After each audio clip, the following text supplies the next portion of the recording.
بسم الله الرحمن الرحيم ومن أحسن قولا ممن دعا إلى الله وعمل صالحا وقال إنني من المسلمين.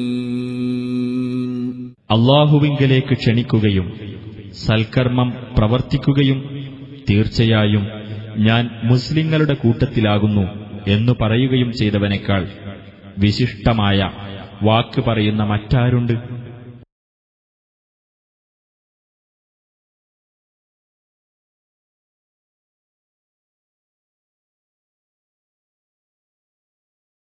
അസ്സലാമു അലൈക്കും വറഹ്മത്തുള്ളാഹി വബറകാതുഹു. അൽഹംദുലില്ലാഹി റബ്ബിൽ ആലമീൻ. ഹംദൻ കസീറൻ ത്വയ്യിബൻ മുബാറകൻ ലില്ലാഹിൽ വാഹിദിൽ ഖഹാർ അൽ മുഅ്മിനുൽ ജബ്ബാർ അൽ മുഹൈമിനുൽ ഗഫാർ ഗാഫിരി ദംബ് വഖാബിലി തൗബ ലഹുൽ കിതാബ് ഇലൈഹിൽ ഇയാബ് വഅലൈഹിൽ ഹിസാബ് നഹ്മദുഹു വനസ്തഈനുഹു വനുഅ്മിനു ബിഹി വനതവക്കലു അലൈഹി.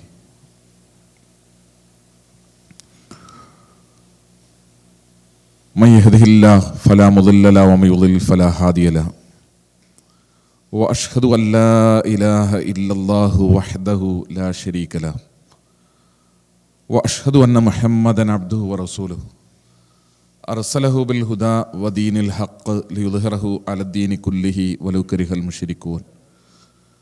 اللهم صل على محمد وعلى آل محمد كما صليت على إبراهيم وعلى آل إبراهيم إنك حميد مجيد. اللهم بارك على محمد وعلى آل محمد كما باركت على إبراهيم وعلى آل إبراهيم إنك حميد مجيد.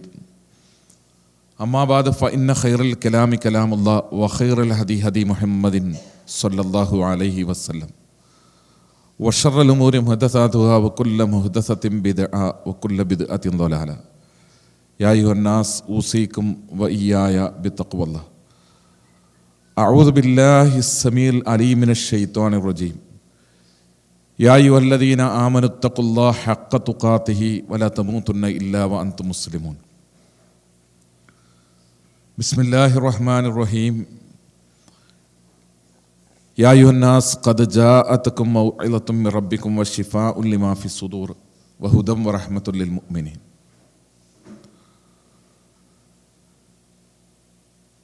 ആദരണീയനായ അധ്യക്ഷൻ, ഇസ്ലാഹി സെൻ്ററിൻ്റെ ബഹുമാന്യനായ president doctor Farooq Sahib, general secretary Kabir Salafi, Islahi സെൻ്ററിൻ്റെ ട്രഷറർ ഷാജി സാഹിബ്, പ്രിയമുള്ള സഹോദരങ്ങളെ, സഹപ്രവർത്തകരെ, സുഹൃത്തുക്കളെ, സഹോദരിമാരെ, സർവശക്തനും കാരുണ്യവാനും ജഗന്നിയന്താവുമായ അള്ളാഹുവിൻ്റെ രക്ഷയും സമാധാനവും നമ്മുടെ മേൽ വർഷിക്കുമാറാകട്ടെ എന്ന് ആമുഖമായി പ്രാർത്ഥിക്കുകയാണ്.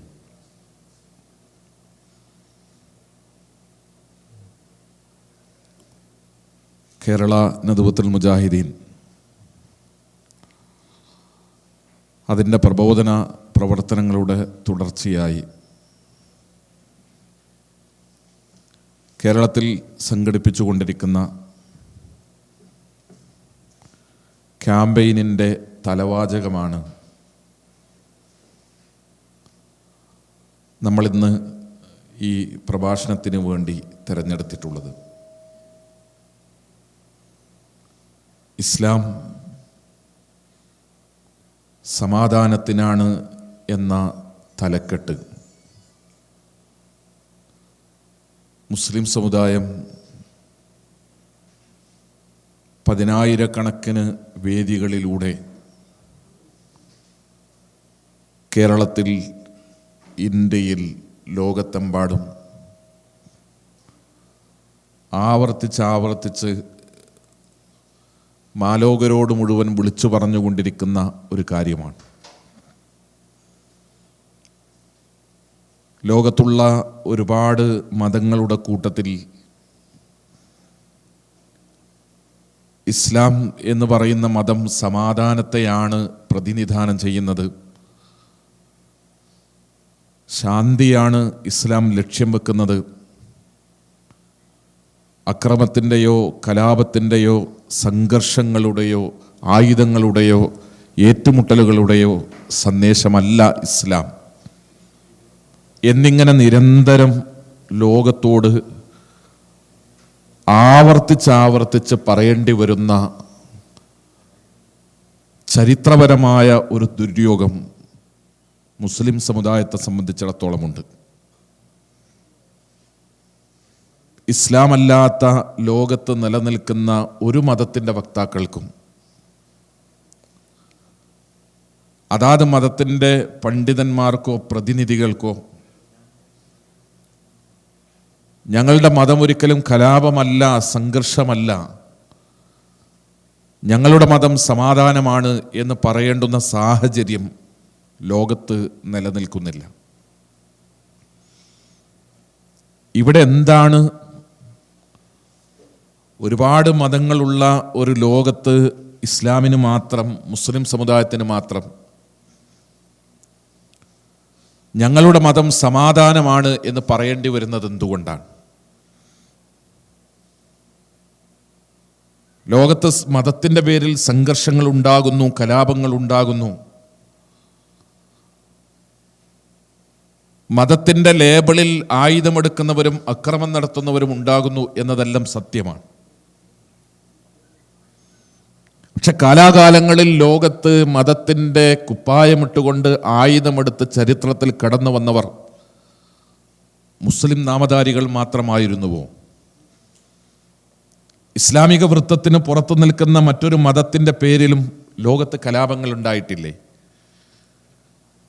ഇസ്ലാമല്ലാത്ത, മുസ്ലിമല്ലാത്ത ലോകത്താരുടെയും ഭാഗത്തു നിന്ന് അക്രമങ്ങളിലേക്ക്, സംഘർഷങ്ങളിലേക്ക്, ഏറ്റുമുട്ടലുകളിലേക്ക്, യുദ്ധങ്ങളിലേക്ക് നയിക്കുന്ന സാഹചര്യങ്ങൾ ഉണ്ടായിട്ടില്ലേ? എന്തേ ലോകത്ത് ചരിത്രത്തിൽ എവിടെയെങ്കിലും കലാപത്തിൻ്റെ മതമാണ് ക്രൈസ്തവ മതം എന്ന് പറയപ്പെടാതെ പോയത്? ഞാനോ നിങ്ങളോ വായിച്ച് തീർന്ന പുസ്തകത്തിൽ എവിടെയും ജൂതമതത്തെക്കുറിച്ച് അതൊരു സംഘർഷത്തിൻ്റെ മതമാണ്, അതൊരു സായുധ പോരാട്ടത്തിൻ്റെ മതമാണ് എന്ന് എഴുതി ചേർക്കപ്പെടാതെ പോകുന്നതിൻ്റെ രാഷ്ട്രീയം എന്താണ്? അതിൻ്റെ സാമ്പത്തിക താല്പര്യം എന്താണ്? അതിൻ്റെ പിന്നിലുള്ള മതപരമായ പ്രചോദനം എന്താണ്? മതത്തിൻ്റെ ഉള്ളിൽ മാത്രമാണോ ലോകത്ത് സംഘർഷമുള്ളത്? മതമില്ലെന്ന് പറയുന്ന, ദൈവമില്ലെന്ന് പറയുന്ന, മതത്തെ തന്നെ നിഷേധിക്കുന്ന, മതനിരാസം ഒരാദർശമായി സ്വീകരിച്ചിട്ടുള്ള ലോകത്തെമ്പാടുമുള്ള പല വിഭാഗങ്ങളിൽപ്പെട്ട ആളുകൾ, അവർ ആയുധമെടുക്കുന്നവരില്ലേ? അവരുടെ ഭാഗത്തുനിന്ന് സംഘർഷങ്ങൾ ഉണ്ടാകാറില്ലേ? എന്തേ അവരുടെ പ്രത്യയശാസ്ത്രങ്ങളെ ചൂണ്ടി അത് കലാപത്തിൻ്റെതാണ്, അത് സംഘർഷത്തിൻ്റെതാണ് എന്ന് ചരിത്രത്തിൽ എവിടെയും രേഖപ്പെടുത്തപ്പെടാതെ പോയത്? കമ്മ്യൂണിസം എന്ന് പറയുന്ന ദർശനം അത് രൂപം കൊണ്ട് സ്ഥാപിക്കപ്പെടുന്നതിനു വേണ്ടി, കമ്മ്യൂണിസ്റ്റ് സിദ്ധാന്തത്തിൻ്റെ പ്രയോഗവൽക്കരണത്തിനു വേണ്ടി, മാർക്സിസം എന്ന ആദർശത്തിൻ്റെ പ്രയോഗവൽക്കരണത്തിനു വേണ്ടി എവിടെയെല്ലാം കമ്മ്യൂണിസ്റ്റ്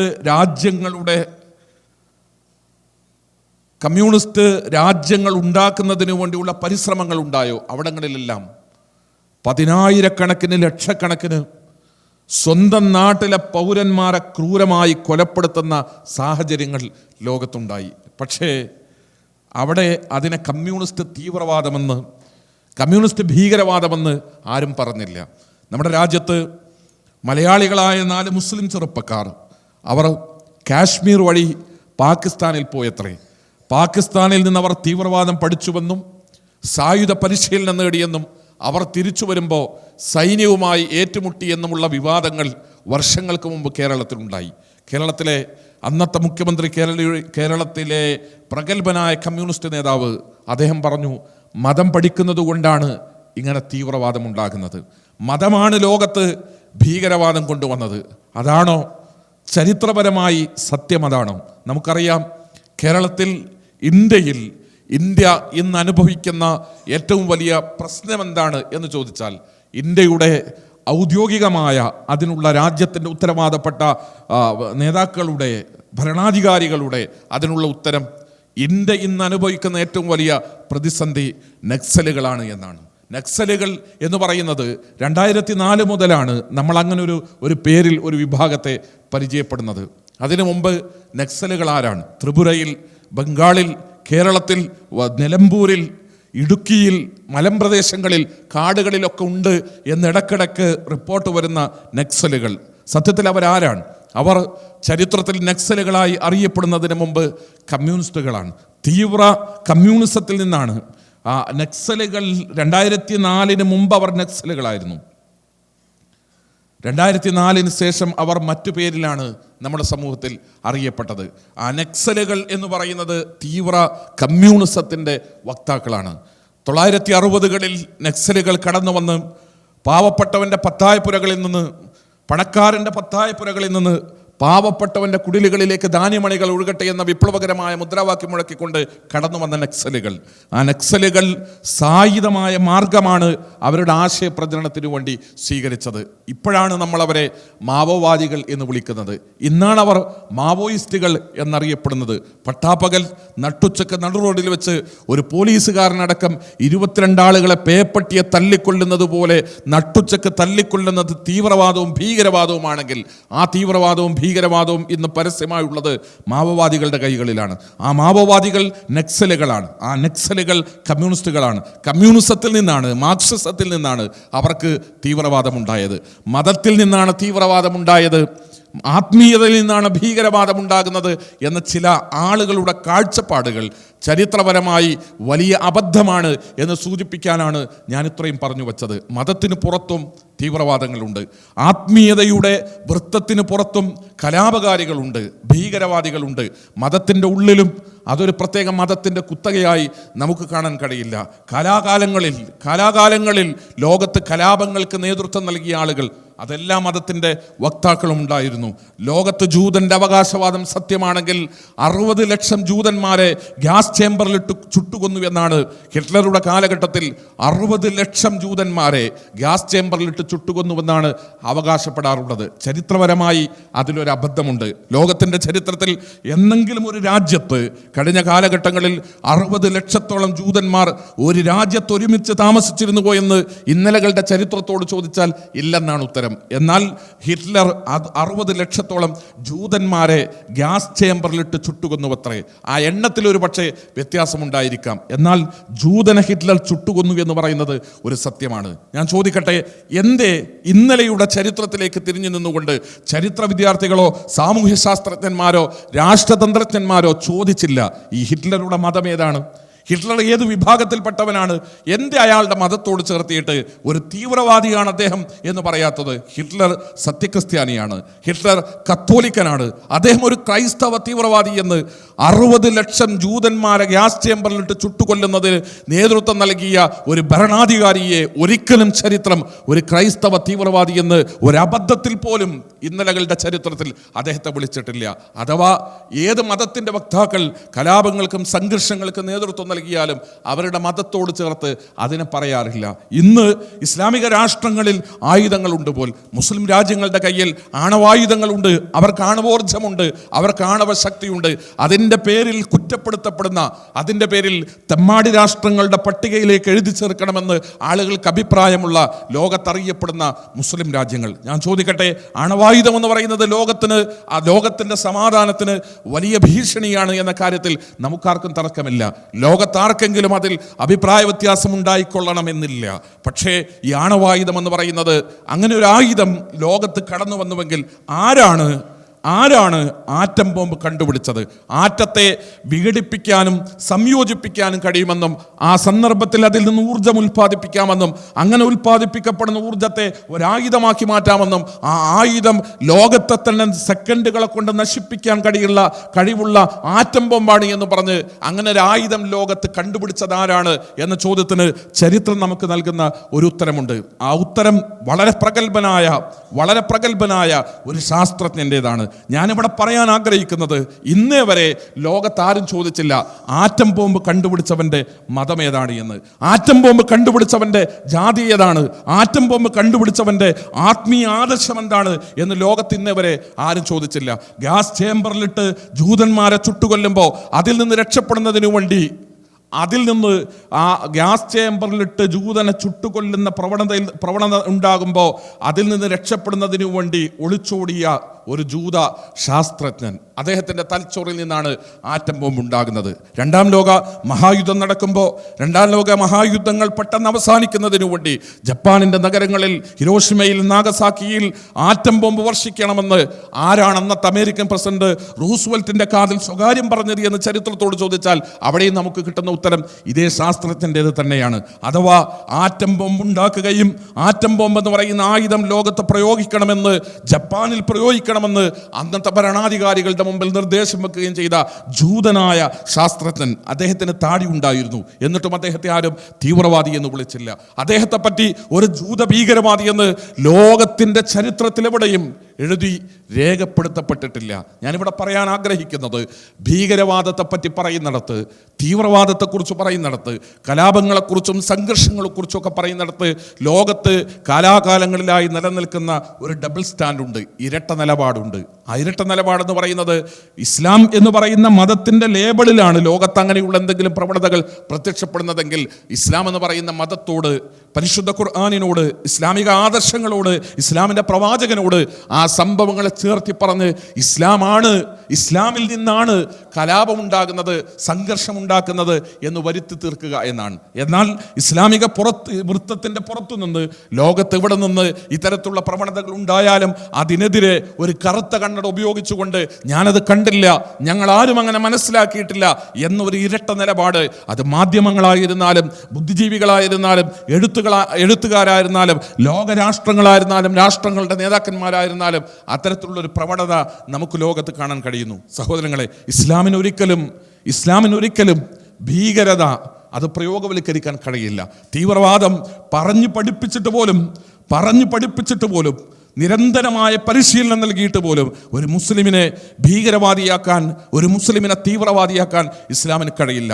ഇസ്ലാമിക ആദർശം കൃത്യമായി ഒരു മനുഷ്യൻ്റെ മനസ്സിൽ പഠിപ്പിച്ചു കൊടുത്തിട്ട്, ഇസ്ലാമിക സിദ്ധാന്തങ്ങൾ കൃത്യമായി ഒരു മനുഷ്യൻ്റെ മനസ്സിൽ പഠിപ്പിച്ചു കൊടുത്തിട്ട്, ഇസ്ലാമിൻ്റെ ആശയങ്ങൾ വ്യക്തമായി ഒരു മനുഷ്യൻ്റെ മനസ്സിൽ സന്നിവേശിപ്പിക്കപ്പെട്ടിട്ട് അതേ മനുഷ്യനെ ഒരു ഭീകരവാദിയുമാക്കണമെന്ന് പറഞ്ഞാൽ, അതേ മനുഷ്യനെ തന്നെ ഒരു തീവ്രവാദിയുമാക്കണമെന്ന് പറഞ്ഞാൽ അത് അസാധ്യമാണ്. ഒരേ സമയം ഒരാൾക്ക് മുസ്ലിമാകാനും അതേസമയം ഒരു ഭീകരവാദിയാകാനും അസാധ്യമാണ്.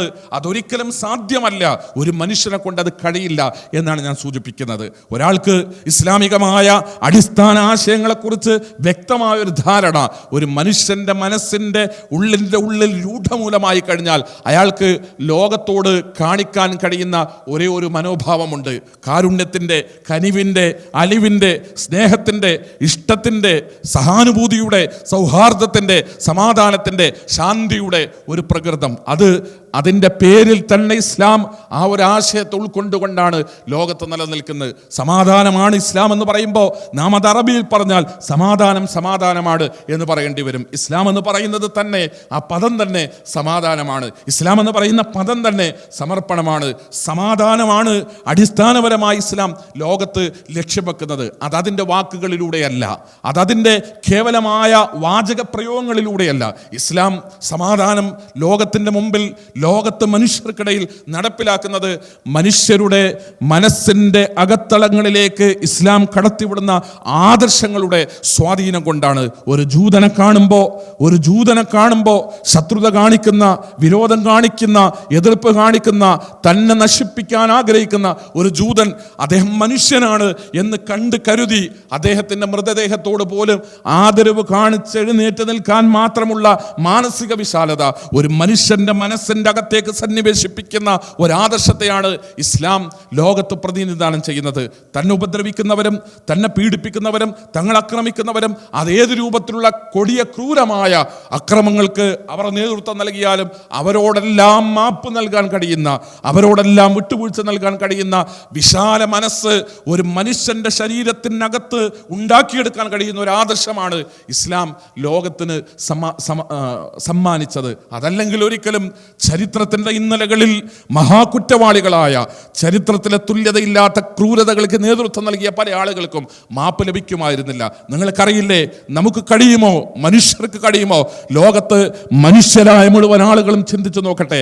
സുമയ്യ എന്ന് പറയുന്ന, സുമയ്യ റളിയല്ലാഹു അൻഹ എന്ന് പറയുന്ന അള്ളാഹുവിന്റെ പ്രവാചകന്റെ അനുയായികളുടെ കൂട്ടത്തിൽ നിന്നുള്ള സുമയ്യ റളിയല്ലാഹു അൻഹയെ ക്രൂരമായി കൊലപ്പെടുത്തിയതിന്റെ ചരിത്രം വായിച്ചിട്ട് ലോകത്തുള്ള മുഴുവൻ ആളുകളും പറയട്ടെ, സുമയ്യയെ കൊലപ്പെടുത്തിയവർക്ക് മാപ്പ് നൽകേണ്ടതുണ്ടോ? സുമയ്യയെ കൊലപ്പെടുത്തിയവരോട് ക്ഷമ കാണിക്കേണ്ടതുണ്ടോ? സുമയ്യയെ കൊലപ്പെടുത്തിയവരോട് വിട്ടുവീഴ്ച കാണിക്കേണ്ടതുണ്ടോ? സുമയ്യയെ കൊലപ്പെടുത്തിയ ആളുകൾ സുമയ്യ ബിയുടെ മേലിൽ ചുമത്തിയ ഒരു കുറ്റമുണ്ട്. സുമയ്യ റളിയല്ലാഹു അൻഹ ചെയ്ത കുറ്റമെന്ന് പറയുന്നത്, എനിക്ക് ആരാധിക്കാനും എനിക്ക് പ്രാർത്ഥിക്കാനും ഈ പ്രപഞ്ചത്തിന്റെ രക്ഷിതാവ് മതി. എന്നെ സൃഷ്ടിച്ച, ഈ പ്രപഞ്ചത്തെ സൃഷ്ടിച്ച, ലോകത്തുള്ള മുഴുവൻ മനുഷ്യരെയും സൃഷ്ടിച്ച, ലോകത്തിന്റെ മുഴുവൻ രക്ഷിതാവായ, ലോകരുടെ മുഴുവൻ ദൈവമായ ഏകനായ പ്രപഞ്ചത്തിന്റെ നാഥനെ മാത്രമേ ഞാൻ ആരാധിക്കൂ, അവനെ മാത്രമേ ഞാൻ പ്രാർത്ഥിക്കൂ, അവന്റെ മുമ്പിലേ ഞാൻ സുജൂദ് ചെയ്യൂ, അവന്റെ മുമ്പിൽ മാത്രമേ ഞാൻ തലകുനിക്കുകയുള്ളൂ എന്ന് പ്രഖ്യാപിച്ച സുമയ്യ റളിയല്ലാഹു അൻഹ, സുമയ്യ റളിയല്ലാഹു അൻഹ ഈ ആദർശത്തിന്റെ വക്താവായി എന്നതുകൊണ്ടാണ്, സുമയ്യ റളിയല്ലാഹു അൻഹ ഇങ്ങനൊരു വിശ്വാസം ഉൾക്കൊണ്ടു എന്നതുകൊണ്ടാണ്, സുമയ്യ റളിയല്ലാഹു അൻഹ ഈ ആശയം സ്വീകരിച്ചു എന്നതുകൊണ്ടാണ് അവർക്ക് ശത്രുക്കൾ ഉണ്ടായത്. ഈ ആദർശത്തിൽ നിന്നും പിന്മാറാൻ ആവശ്യപ്പെട്ടുകൊണ്ടാണ് ശത്രുക്കൾ അവരെ പിടിച്ചുകൊണ്ടുപോയത്. ജനമധ്യത്തിൽ കൊണ്ടുവന്ന് സുമയ്യ റളിയല്ലാഹു അൻഹയെ മലർത്തിക്കടത്തിയിട്ട് സുമയ്യ ബിയുടെ ശരീരത്തിൽ നിന്ന് അവരുടെ വസ്ത്രങ്ങളൊക്കെ അടിച്ചു മാറ്റി പുരുഷന്മാരായ ഒരു പറ്റം ആളുകൾ ഇരുമ്പിന്റെ കമ്പി കൊണ്ടുവന്നിട്ട് അത് തീയിലിട്ട് ചുട്ടുപഴുപ്പിച്ച് ചുവന്ന നിറമാക്കി, ചൂടാക്കി ചുവന്ന നിറമാക്കി അത് സുമയ്യ ബീവിയുടെ ശരീരത്തിന്റെ മർമ്മഭാഗത്തേക്ക് കുത്തിയിറക്കി. അങ്ങനെയാണ് സുമയ്യ ബീവിയെ കൊലപ്പെടുത്തിയത്. സുമയ്യ റളിയല്ലാഹു അൻഹ മരണം വരിച്ചു. ശത്രുക്കളുടെ ഈ ക്രൂരമായ മർദ്ദനങ്ങളുടെ, പീഡനങ്ങളുടെ ഒടുക്കം സുമയ്യ റളിയല്ലാഹു അൻഹ വഫാത്താകുന്നു, മരണം വരിക്കുന്നു. സുമയ്യ റളിയല്ലാഹു അൻഹയെ കൊന്നാളുകൾ അവരോടാണ് ഇസ്ലാം മാപ്പ് കൊടുത്തത്. അവരോടാണ് ഇസ്ലാം വിട്ടുവീഴ്ച കാണിച്ചത്. അവരോടാണ് ഇസ്ലാം, മുസ്ലിം സമുദായം ആ കാലഘട്ടത്തിൽ അവർക്കാണ് മാപ്പ് നൽകിയത്. നിങ്ങൾക്ക് പോകാം, നിങ്ങൾ സ്വതന്ത്രരാണ്, ഇതാ പ്രതികാരം ചെയ്യാൻ കഴിവുള്ളപ്പോൾ നിങ്ങൾക്ക് മാപ്പ് നൽകുന്നു എന്ന പരസ്യമായ വിസ്തൃതമായ പ്രവാചക തിരുമേനി സല്ലല്ലാഹു അലൈഹി വസല്ലം തങ്ങളുടെ പ്രഖ്യാപനമുണ്ടായത്. അള്ളാഹുവിൻ്റെ പ്രവാചകന്റെ ശത്രുക്കൾ എന്ന് പറയുമ്പോൾ, അള്ളാഹുവിൻ്റെ ദീനിൻ്റെ ആ കാലഘട്ടത്തിലെ, മുഹമ്മദ് നബിയുടെ കാലഘട്ടത്തിലെ ശത്രുക്കൾ എന്ന് പറയുമ്പോൾ അവരാരായിരുന്നു എന്ന് നാം മനസ്സിലാക്കണം. ഖബ്ബാബ് റളിയല്ലാഹുവിനെ കൊണ്ടുവന്നിട്ട് ഖബ്ബാബ് റളിയല്ലാഹുവിന് തീക്കനലിൻ്റെ മെത്തയുണ്ടാക്കിയിട്ട് ഖബ്ബാബ് റളിയല്ലാഹുവിനെ അതിൽ മലർത്തി കിടത്തുക. ഖബ്ബാബ് റളിയല്ലാഹുവിൻ്റെ പുറം ഭാഗത്തുനിന്ന്, ശരീരത്തിൽ നിന്ന്, മുതുകിൽ നിന്ന് ഖബ്ബാബ് റളിയല്ലാഹുവിൻ്റെ മാംസവും ഖബ്ബാബിൻ്റെ ചർമ്മവും ഖബ്ബാബിൻ്റെ മജ്ജയും അതിങ്ങനെ ഉരുകി ഒലിച്ചു വരുമ്പോൾ അതിൻ്റെ ദുർഗന്ധത്തെ സുഗന്ധമാക്കി മാറ്റി ആസ്വദിച്ചിട്ട് കൈകൊട്ടിച്ചിരിക്കുക. അവരാണ് പ്രവാചക തിരുമേനി സല്ലല്ലാഹു അലൈഹി വസല്ലം തങ്ങളുടെ അധീനതയിൽ, അധികാരത്തിൻ്റെ കീഴിൽ മക്ക വിജയിച്ച് കീഴടക്കിയ ദിവസം മുഹമ്മദ് മുസ്തഫ റസൂലുള്ളാഹി സല്ലല്ലാഹു അലൈഹി വസല്ലം തൻ്റെ ചെറുവിരൽ കൊണ്ട് കൂടെ നിൽക്കുന്ന അനുയായികളോട് ചെറുതായൊന്ന് കൽപ്പിച്ചാൽ പ്രാവർത്തികമാക്കാൻ അനേകായിരം ആളുകളുള്ള അള്ളാഹുവിൻ്റെ പ്രവാചകൻ, മദീനയുടെ, മക്കയുടെ ഭരണാധികാരി റസൂലുള്ളാഹി സ്വല്ലല്ലാഹു അലൈഹി വസല്ലം തങ്ങൾ ഖബ്ബാബിനെ ഈ രൂപത്തിൽ ക്രൂരമായി പീഡിപ്പിച്ചവരോടാണ്, ഇദ്ഹബു അൻതുമുത്തുലഖാ അൽ ഗഫു ഇൻദൽ മഖ്ദിറ, നിങ്ങൾക്ക് പോകാം, സ്വതന്ത്രരാണ് നിങ്ങൾ, നിങ്ങൾക്കോട് പ്രതികാരമില്ല. പ്രതികാരം ചെയ്യാൻ ഇപ്പൊ മുഹമ്മദിന് കഴിവുണ്ട്, പ്രതികാരം ചെയ്യാൻ ഇപ്പൊ ഇസ്ലാമിന് കഴിവുണ്ട്, പ്രതികാരം ചെയ്യാൻ ഇപ്പൊ മുസ്ലിങ്ങൾക്ക് കഴിവുണ്ട്. പക്ഷെ നിങ്ങളോട് പ്രതികാരമില്ല, വിട്ടുവീഴ്ച കാണിക്കുന്നു, നിങ്ങൾക്ക് പോകാം എന്ന നിലപാട് സ്വീകരിച്ചത്. സഹോദരങ്ങളെ, ആരോടാണ് പ്രവാചക തിരുമേനി സല്ലല്ലാഹു അലൈഹി വസല്ലം തങ്ങൾ ആ സന്ദർഭത്തിൽ മാപ്പ് നൽകുന്നത്? ഹംസ റളിയല്ലാഹുവിനെ കൊലപ്പെടുത്തിയ ആളുകളോട്. ഹംസ റളിയല്ലാഹുവിനെ മറഞ്ഞിരുന്നു കൊണ്ട് ഉഹദ് യുദ്ധത്തിന്റെ പ്രത്യേക ഘട്ടത്തിൽ ഹംസ റളിയല്ലാഹുവിന്റെ അടിവയറ്റിലേക്ക് ചാട്ടുളി എറിഞ്ഞിട്ട് ഹംസ റളിയല്ലാഹുവിനെ കൊലപ്പെടുത്തുന്നു. ഉഹദിന്റെ രണാങ്കണത്തിൽ ഹംസ റളിയല്ലാഹു മരണപ്പെട്ട് കിടക്കുമ്പോൾ ഹംസ റളിയല്ലാഹുവിനെ തെരഞ്ഞു ചെന്നിട്ട് ഹംസ റളിയല്ലാഹുവിന്റെ നെഞ്ച് പിളർന്നിട്ട് നെഞ്ചകത്തുനിന്ന് കരളം കൈകൊണ്ട് മാന്തിയെടുത്തിട്ട് അത് തങ്ങളുടെ വായിലിട്ട് ചവച്ചരച്ച് തുപ്പിയിട്ട് ഇസ്ലാമിനോടും മുസ്ലിങ്ങളോടും ശത്രുത പ്രകടിപ്പിച്ചവർ, ഹംസ റളിയല്ലാഹുവിനെ ആ രൂപത്തിൽ ഉപദ്രവിച്ചവർ, അള്ളാഹുവിന്റെ പ്രവാചകന്റെ പിതൃവിനെ അങ്ങനെ കൊലപ്പെടുത്തിയവർ. റസൂലുള്ളാഹി സ്വല്ലല്ലാഹു അലൈഹി വസല്ലം തങ്ങൾ, നിങ്ങൾ പൊയ്ക്കോ, നിങ്ങൾക്ക് ഇതാ മുഹമ്മദ് മാപ്പ് നൽകുന്നു, മുസ്ലിങ്ങൾ ഇതാ നിങ്ങൾക്ക് മാപ്പ് നൽകുന്നു. പ്രതികാരം ചെയ്യാൻ ഞങ്ങളെ കൊണ്ട് കഴിയും, പക്ഷെ ഞങ്ങൾ ക്ഷമിക്കുകയാണ് എന്ന് റസൂലുള്ളാഹി സ്വല്ലല്ലാഹു അലൈഹി വസല്ലം തങ്ങൾ പറഞ്ഞത് ഈ ഹംസ റളിയല്ലാഹുവിന്റെ ഘാതകരോടാണ്. എൻ്റെ പ്രിയപ്പെട്ടവരെ, ബിലാൽ റളിയല്ലാഹുവിന്റെ ചരിത്രം വളരെ സുവിദിതമാണ്. ഞാൻ ചോദിക്കുന്നത്, ബിലാലിന്റെ ഘാതകർക്ക്, ഖബ്ബാബിന്റെ ഘാതകർക്ക്, സുമയ്യയുടെ ഘാതകർക്ക്, അവിടെ ഹംസ റളിയല്ലാഹുവിന്റെ ഘാതകർക്ക് മാപ്പ് നൽകിയ ഇസ്ലാം, ആ മാപ്പ് വൈകാരികമായിരുന്നില്ല, ആ മാപ്പ് യാദൃച്ഛികമായിരുന്നില്ല. ആ വിട്ടുവീഴ്ച ഒരിക്കലും ഒരു അത്ഭുതമായി മനസ്സിലാക്കേണ്ടതല്ല. അത് മനുഷ്യരുടെ മനസ്സിൻ്റെ ഉള്ളിലേക്ക് ഒരു മനുഷ്യൻ്റെ ഹൃദയത്തിൻ്റെ അകത്തേക്ക് ഇസ്ലാം കടന്നു വരുമ്പോഴുണ്ടാകുന്ന വിശാലതയാണ് ചരിത്രത്തിൽ അവിടെയൊക്കെ നമുക്ക് ദർശിക്കാൻ കഴിയുന്നത്. ഞാൻ പറയുന്നത്, ഏതെങ്കിലും ഒരു മനുഷ്യനെ പച്ചക്ക് ചുട്ടുകൊന്നിട്ട് അതാണ് ഇസ്ലാം എന്ന് പറയുന്നുണ്ട് എന്ന് പ്രചരിപ്പിക്കപ്പെടുന്ന ലോകത്ത്, അങ്ങനെ ചുട്ടുകൊല്ലലാണ് ഇസ്ലാമിൻ്റെ ലക്ഷ്യമെന്ന് പ്രചരിപ്പിക്കപ്പെടുന്ന ഒരു ലോകത്ത് പച്ചക്ക് ഒരു മനുഷ്യനെ കൊണ്ടുപോയി അരിഞ്ഞു വീഴ്ത്തലാണ് ഇസ്ലാമിക ആദർശമെന്ന് പ്രചരിപ്പിക്കപ്പെടുന്ന ലോകത്ത് അതല്ലെന്നു മാത്രമല്ല, ഇങ്ങോട്ട് ഉപദ്രവിച്ചവനോട്, ഇങ്ങോട്ട് നശിപ്പിക്കാൻ വന്നവനോട്, ഇങ്ങോട്ട് യുദ്ധം ചെയ്തവനോട്, അക്രമം കാണിച്ചവനോട്, തങ്ങൾക്കെതിരെ ആയുധമെടുത്ത് പോരാടിയവനോട് ഇങ്ങനെ വിശാലത കാണിക്കാൻ, ഇത്രത്തോളം മാപ്പ് നൽകാൻ ശ്രമിക്കുന്ന, സന്നദ്ധത കാണിക്കുന്ന ഒരാദർശമാണ് ഇസ്ലാം സ്വീകരിക്കുന്നതിലൂടെ മനുഷ്യരുടെ മനസ്സിലുണ്ടാവുക എന്ന് പറയാനാണ് ഞാൻ ഇത്രയും കാര്യങ്ങൾ പറഞ്ഞത്. നമുക്കെങ്ങനെയാണ്, ഇസ്ലാമിന് എങ്ങനെയാണ്, മുസ്ലിങ്ങൾക്ക് എങ്ങനെയാണ് ഈ രൂപത്തിലുള്ള ഒരു മനസ്സുണ്ടാകുന്നത്? അതേത് വിശ്വാസത്തിൽ നിന്നാണ് അതുണ്ടാകുന്നത്? അതേത് ആദർശത്തിൽ നിന്നാണ് അതുണ്ടാകുന്നത്? ഇസ്ലാം ഒരു മനുഷ്യനുണ്ടാക്കി കൊടുക്കുന്ന ലോകത്തെക്കുറിച്ചുള്ള അടിസ്ഥാനപരമായ ചില കാഴ്ചപ്പാടുകളുണ്ട്. ആ കാഴ്ചപ്പാടുകളിൽ നിന്നാണ് ഈ മാനസിക വിശാലത ഉണ്ടാകുന്നത്. ആ കാഴ്ചപ്പാടുകളിൽ നിന്നാണ് ഈ കാരുണ്യം ഒരു മനുഷ്യൻ നേടിയെടുക്കുന്നത്. ആ കാഴ്ചപ്പാടുകളിൽ നിന്നാണ് ഈ അലിവിൻ്റെ, കനിവിൻ്റെ, കൃപയുടെ, ദയയുടെ ആശയങ്ങളിലേക്ക് ഒരു മനുഷ്യൻ വളരുകയും ഉയരുകയും വികസിക്കുകയും ചെയ്യുന്നത്. എന്തേ ഇസ്ലാം പഠിപ്പിച്ചത്? മനുഷ്യനോട് ഇസ്ലാം പറഞ്ഞു, ഈ പ്രപഞ്ചത്തിൻ്റെ രക്ഷിതാവ്, ലോകത്തിൻ്റെ രക്ഷിതാവ്, സർവശക്തൻ ഏകനായ ദൈവം തമ്പുരാൻ, അത് ജാതി നോക്കാതെ, മതം നോക്കാതെ, വർഗം നോക്കാതെ, രാജ്യം നോക്കാതെ, രാഷ്ട്രം നോക്കാതെ, നിറം നോക്കാതെ, വർണ്ണം നോക്കാതെ, ഭാഷ നോക്കാതെ, വേഷം നോക്കാതെ ലോകത്തുള്ള ഏതൊരു മനുഷ്യനെയും സൃഷ്ടിച്ച പ്രപഞ്ചത്തിൻ്റെ രക്ഷിതാവ്, കറുത്തവനും വെളുത്തവനും അടിമക്കും ഉടമക്കും രക്ഷിതാവായിട്ടുള്ള പ്രപഞ്ചത്തിൻ്റെ രക്ഷിതാവ്. മനുഷ്യരെ നാം ആരാധിക്കുന്നത് അവനെയാണ്, നമുക്ക് പ്രാർത്ഥിക്കാനുള്ളത് അവനെയാണ്.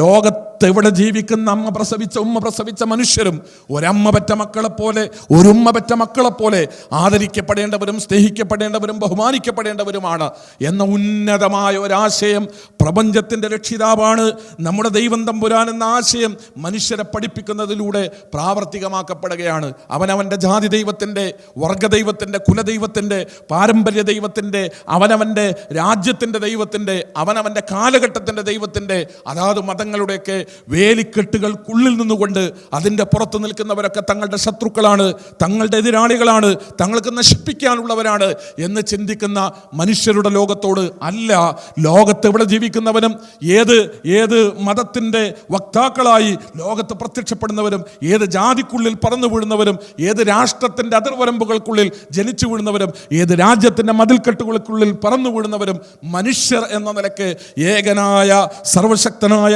ദൈവം തമ്പുരാന്റെ സൃഷ്ടികളാണ് എന്ന ഉന്നതമായ ഒരാശയം, മനുഷ്യനോളം വിശാലതയുള്ള, മാലോകരോളം എല്ലാം ഉൾക്കൊള്ളാൻ കഴിയുന്ന, ഈ പ്രപഞ്ചത്തോളം വിശാലമുള്ള അത്യുന്നതമായ ഒരാശയം. ആ ആശയമാണ് ഒരു മുസ്ലിമിൻ്റെ മനസ്സിലേക്ക് കാരുണ്യമുണ്ടാക്കി കൊടുക്കുന്നത്.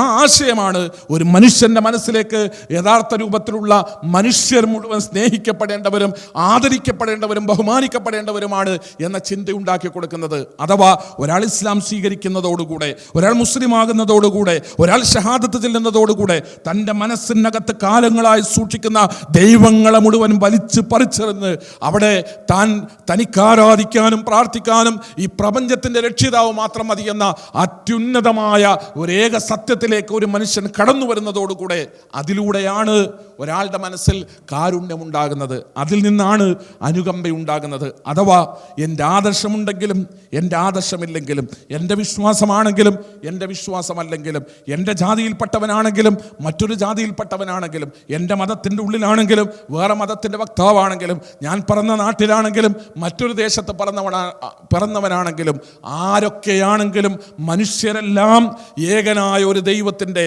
പ്രപഞ്ചരക്ഷിതാവായ സർവശക്തനായ ഒരു ദൈവത്തിൻ്റെ സൃഷ്ടികളാണ് എന്ന സന്ദേശം ലോകത്തിന് പറഞ്ഞു കൊടുക്കുന്ന, ലോകത്തിന് പഠിപ്പിച്ചു കൊടുക്കുന്ന പരിശുദ്ധ ഇസ്ലാം. ആ സന്ദേശത്തിലൂടെയാണ് മനുഷ്യർക്കിടയിൽ മാനസികമായ അടുപ്പങ്ങളും ഐക്യങ്ങളും ബന്ധങ്ങളും ഉണ്ടാക്കുന്നത്. സഹോദരങ്ങളെ, അഥവാ വഅ്തസിമു ബിഹബ്ലില്ലാഹി ജമീഅ, അല്ലാഹുവിൻ്റെ പാശത്തെ നിങ്ങൾ മുറുകെ പിടിക്കുക. അതിലൂടെയാണ്, അല്ലാഹുവിനെ കുറിച്ച ബോധത്തിലൂടെയാണ്, അല്ലാഹുമായുള്ള ബന്ധത്തിലൂടെയാണ്, അല്ലാഹുവിനെ പറ്റിയുള്ള തിരിച്ചറിവിലൂടെയാണ് മനുഷ്യർക്കിടയിൽ പരസ്പരം അവരുടെ ബന്ധങ്ങളെ കൂട്ടിയിണക്കാനും ശക്തിപ്പെടുത്താനും സാധിക്കുക എന്നാണ് ഇസ്ലാം പഠിപ്പിച്ചത്. തീർച്ചയായും സഹോദരങ്ങളെ, നമ്മളെ സംബന്ധിച്ചിടത്തോളം ആ ഒരു തിരിച്ചറിവ് ലഭിച്ച ആളുകളാണ് നാം. അതാണ് ഒന്നാമത്തെ കാര്യം. രണ്ടാമതായി ഇസ്ലാം പഠിപ്പിച്ചു ലോകത്തുള്ള മുഴുവൻ മനുഷ്യരും ഇന്ന അബാകും വാഹിദ് വറബ്ബുക്കും വാഹിദ് കുല്ലുക്കും മിൻ ആദം മിൻ തുറാബ്, ഒരൊറ്റ പിതാവിൽ നിന്ന്, ഒരൊറ്റ മാതാവിൽ നിന്ന് മാനവ സന്തതികൾ മുഴുവൻ, മനുഷ്യലോകം മുഴുവൻ ഏകനായ പ്രപഞ്ചത്തിൻ്റെ രക്ഷിതാവിൽ നിന്ന് സൃഷ്ടിക്കപ്പെട്ട ഒരു പിതാവിൽ നിന്നും ഒരു മാതാവിൽ നിന്നും ജന്മം കൊണ്ടവരാണ് മനുഷ്യർ മുഴുവൻ. എന്നാൽ എവിടെയാണ് വ്യതിചലനങ്ങൾ ഉണ്ടായത്? മനുഷ്യരിലേക്ക് സ്വാർത്ഥതയുമായി ഈ പ്രപഞ്ച രക്ഷിതാവിനെ അറിയുന്നതിന് പകരം, അവനെ ആരാധിക്കുന്നതിന് പകരം, അവനെ പ്രാർത്ഥിക്കുന്നതിന് പകരം മറ്റു പലതും കയറി വന്നു, വിശ്വാസങ്ങളായി, ആദർശങ്ങളായി. അവിടെയാണ് ഭിന്നിപ്പുകൾ ഉണ്ടായത്. കാലാകാലങ്ങളിൽ മനുഷ്യന്റെ വിശ്വാസത്തിലേക്ക് പ്രപഞ്ച രക്ഷിതാവ് എന്ന സങ്കല്പത്തെ മാറ്റിവെച്ചുകൊണ്ട് അവിടേക്ക് ആ പ്രപഞ്ച രക്ഷിതാവിൻ്റെ സൃഷ്ടികളെ സങ്കല്പിക്കുന്ന സാഹചര്യങ്ങൾ ഉണ്ടായി. മനുഷ്യരെ ആരാധിച്ചു, മനുഷ്യർ മൃഗങ്ങളെ ആരാധിച്ചു, മനുഷ്യർ മരങ്ങളെ ആരാധിച്ചു, മനുഷ്യർ കല്ലിനെ ആരാധിച്ചു, മനുഷ്യർ ഇഴജന്തുക്കളെ ആരാധിച്ചു, മനുഷ്യർ സമുദ്രത്തെ ആരാധിച്ചു, മനുഷ്യർ സൂര്യനെ, ചന്ദ്രനെ, നക്ഷത്രങ്ങളെ, കാണുന്നതും കാണാത്തതുമായ പലതിനെയും ദൈവമാണെന്ന് കരുതി ദൈവത്തിൻ്റെ ശ്രീകോവിലിൽ പ്രതിഷ്ഠിച്ച് അതിനെ മുഴുവൻ ആരാധിക്കുന്ന പ്രവണതകൾ ഉണ്ടായി. അങ്ങനെയാണ് സൂര്യാരാധകന്മാർ ബിംബാരാധകന്മാരുടെ ശത്രുക്കളാണ്. അങ്ങനെയാണ് ബിംബാരാധകന്മാർ അഗ്നി ആരാധകന്മാരുടെ ശത്രുക്കളായത്. അങ്ങനെയാണ് അഗ്നി ആരാധകന്മാർ സമുദ്രത്തെ ആരാധിക്കുന്നവരുടെ ശത്രുക്കളായത്. ആളുകൾ വേറെ ദൈവത്തെ സങ്കല്പിച്ചപ്പോൾ, ആളുകൾ വേറെ ദൈവങ്ങളുടെ പിന്നാലെ പോയപ്പോൾ, ആത്മീയമായി വേറെ ആൾക്കൂട്ടങ്ങളായി ആളുകൾ മാറിയപ്പോൾ, അവിടെ നിന്നാണ് മതത്തിൻ്റെ പേരിലുള്ള പൊരുത്തക്കേടുകൾ ഉണ്ടാകുന്നത്. അവിടെ നിന്നാണ് മതത്തിൻ്റെ പേരിലുള്ള സംഘർഷങ്ങൾ ഉണ്ടാകുന്നത്, എതിർപ്പുകൾ ഉണ്ടാകുന്നത്. കാലാകാലങ്ങളിൽ ഇങ്ങനെയുള്ള പ്രവണതകൾ പ്രത്യക്ഷപ്പെട്ടപ്പോൾ അതില്ലാതാകുന്നതിന് മനുഷ്യർക്കിടയിലുള്ള അനൈക്യം ഒരിക്കലും അല്ലാഹു ആഗ്രഹിക്കാത്ത, ഈ പ്രപഞ്ചത്തിൻ്റെ രക്ഷിതാവ് ആഗ്രഹിക്കാത്ത മനുഷ്യർക്കിടയിൽ ഉണ്ടാകുന്ന അനൈക്യം, ആ അനൈക്യത്തെ പരിഹരിക്കുന്നതിനു വേണ്ടി, അവർക്കിടയിൽ ഐക്യം നിലനിർത്തുന്നതിനു വേണ്ടി പ്രപഞ്ചത്തിൻ്റെ രക്ഷിതാവ് പ്രവാചകന്മാരെ പറഞ്ഞയച്ചു. എന്നിട്ട് അവരെ ആ സത്യത്തിലേക്ക് ക്ഷണിച്ചു. ദൈവത്തിൻ്റെ അടുക്കൽ നിന്നുള്ള സന്ദേശങ്ങളുടെ ഭാഗമായി, ദൈവികമായ ഉത്ബോധനങ്ങളുടെ ഭാഗമായി, ദൈവത്തിൻ്റെ അടുക്കൽ നിന്ന് അവതരിപ്പിക്കപ്പെട്ട ദൈവപ്രോക്ത സന്ദേശങ്ങളുടെ ഭാഗമായി ഒരേക ആദർശത്തിലേക്ക് കാലാകാലങ്ങളിൽ ജനങ്ങൾ ക്ഷണിക്കപ്പെട്ടു. അതിനുവേണ്ടിയാണ് വേദഗ്രന്ഥങ്ങൾ അവതരിപ്പിക്കപ്പെട്ടത്.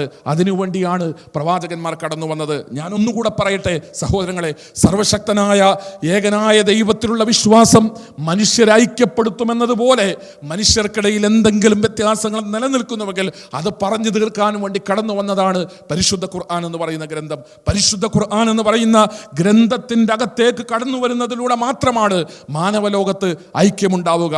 മുസ്ലിം സമുദായത്തിൻ്റെ ഉള്ളിലാണെങ്കിലും സമുദായത്തിൻ്റെ പുറത്ത് മാനവലോകത്ത് എവിടെയാണെങ്കിലും മനുഷ്യർക്കിടയിൽ ഐക്യമുണ്ടാകണമെങ്കിൽ ദൈവം തമ്പുരാൻ പ്രപഞ്ചത്തിൻ്റെ രക്ഷിതാവ് മനുഷ്യർക്കിടയിൽ ഐക്യമുണ്ടാകുന്നതിനു വേണ്ടി അവതരിപ്പിക്കപ്പെട്ട വേദഗ്രന്ഥത്തിൻ്റെ താളുകൾക്കകത്തേക്ക് ആത്മാർത്ഥമായി കണ്ണു തുറന്ന്, കാത് തുറന്ന്, മനസ്സ് തുറന്ന്, മസ്തിഷ്കം തുറന്നു വെച്ചുകൊണ്ട് മുൻധാരണകളില്ലാതെ മറ്റൊരാളോടും കടപ്പാടുകളില്ലാതെ ഈ വേദഗ്രന്ഥത്തിൻ്റെ മുന്നിലേക്ക് കടന്നു വരാനുള്ള സന്മനസ്സുണ്ടാകണം. പ്രവാചകന്മാർ കടന്നു വന്ന് ഭിന്നിപ്പുണ്ടായപ്പോഴൊക്കെ പ്രവാചകന്മാർ കടന്നു വന്ന്, കാനന്നാസു ഉമ്മതൻ വാഹിദ, മനുഷ്യരൊക്കെ ഒറ്റ സമുദായമായിരുന്നു. അവർക്കിടയിൽ ഭിന്നിപ്പുണ്ടായപ്പോൾ ഫബഅസല്ലാഹു നബിയ്യീൻ, അങ്ങനെയാണ് ലോകത്ത് പ്രവാചകന്മാർ കടന്നു വന്ന് ഒരൊറ്റ സമുദായമെന്ന ഇസ്ലാമിൻ്റെ സങ്കല്പം, പ്രപഞ്ചരക്ഷിതാവിൻ്റെ സങ്കല്പം, മാലോകരെല്ലാം ഒരൊറ്റ ജനവിഭാഗമെന്ന ഇസ്ലാമിൻ്റെ ആശയം, അതിന് വിരുദ്ധമായി വേറെ ചിന്തകളിലേക്ക്, വേറെ വിശ്വാസങ്ങളിലേക്ക്, വേറെ ആദർശങ്ങളിലേക്ക് ജനം കടന്നു പോയപ്പോഴാണ് പ്രവാചകന്മാർ പ്രവാചകന്മാർ കടന്നു വന്നത്.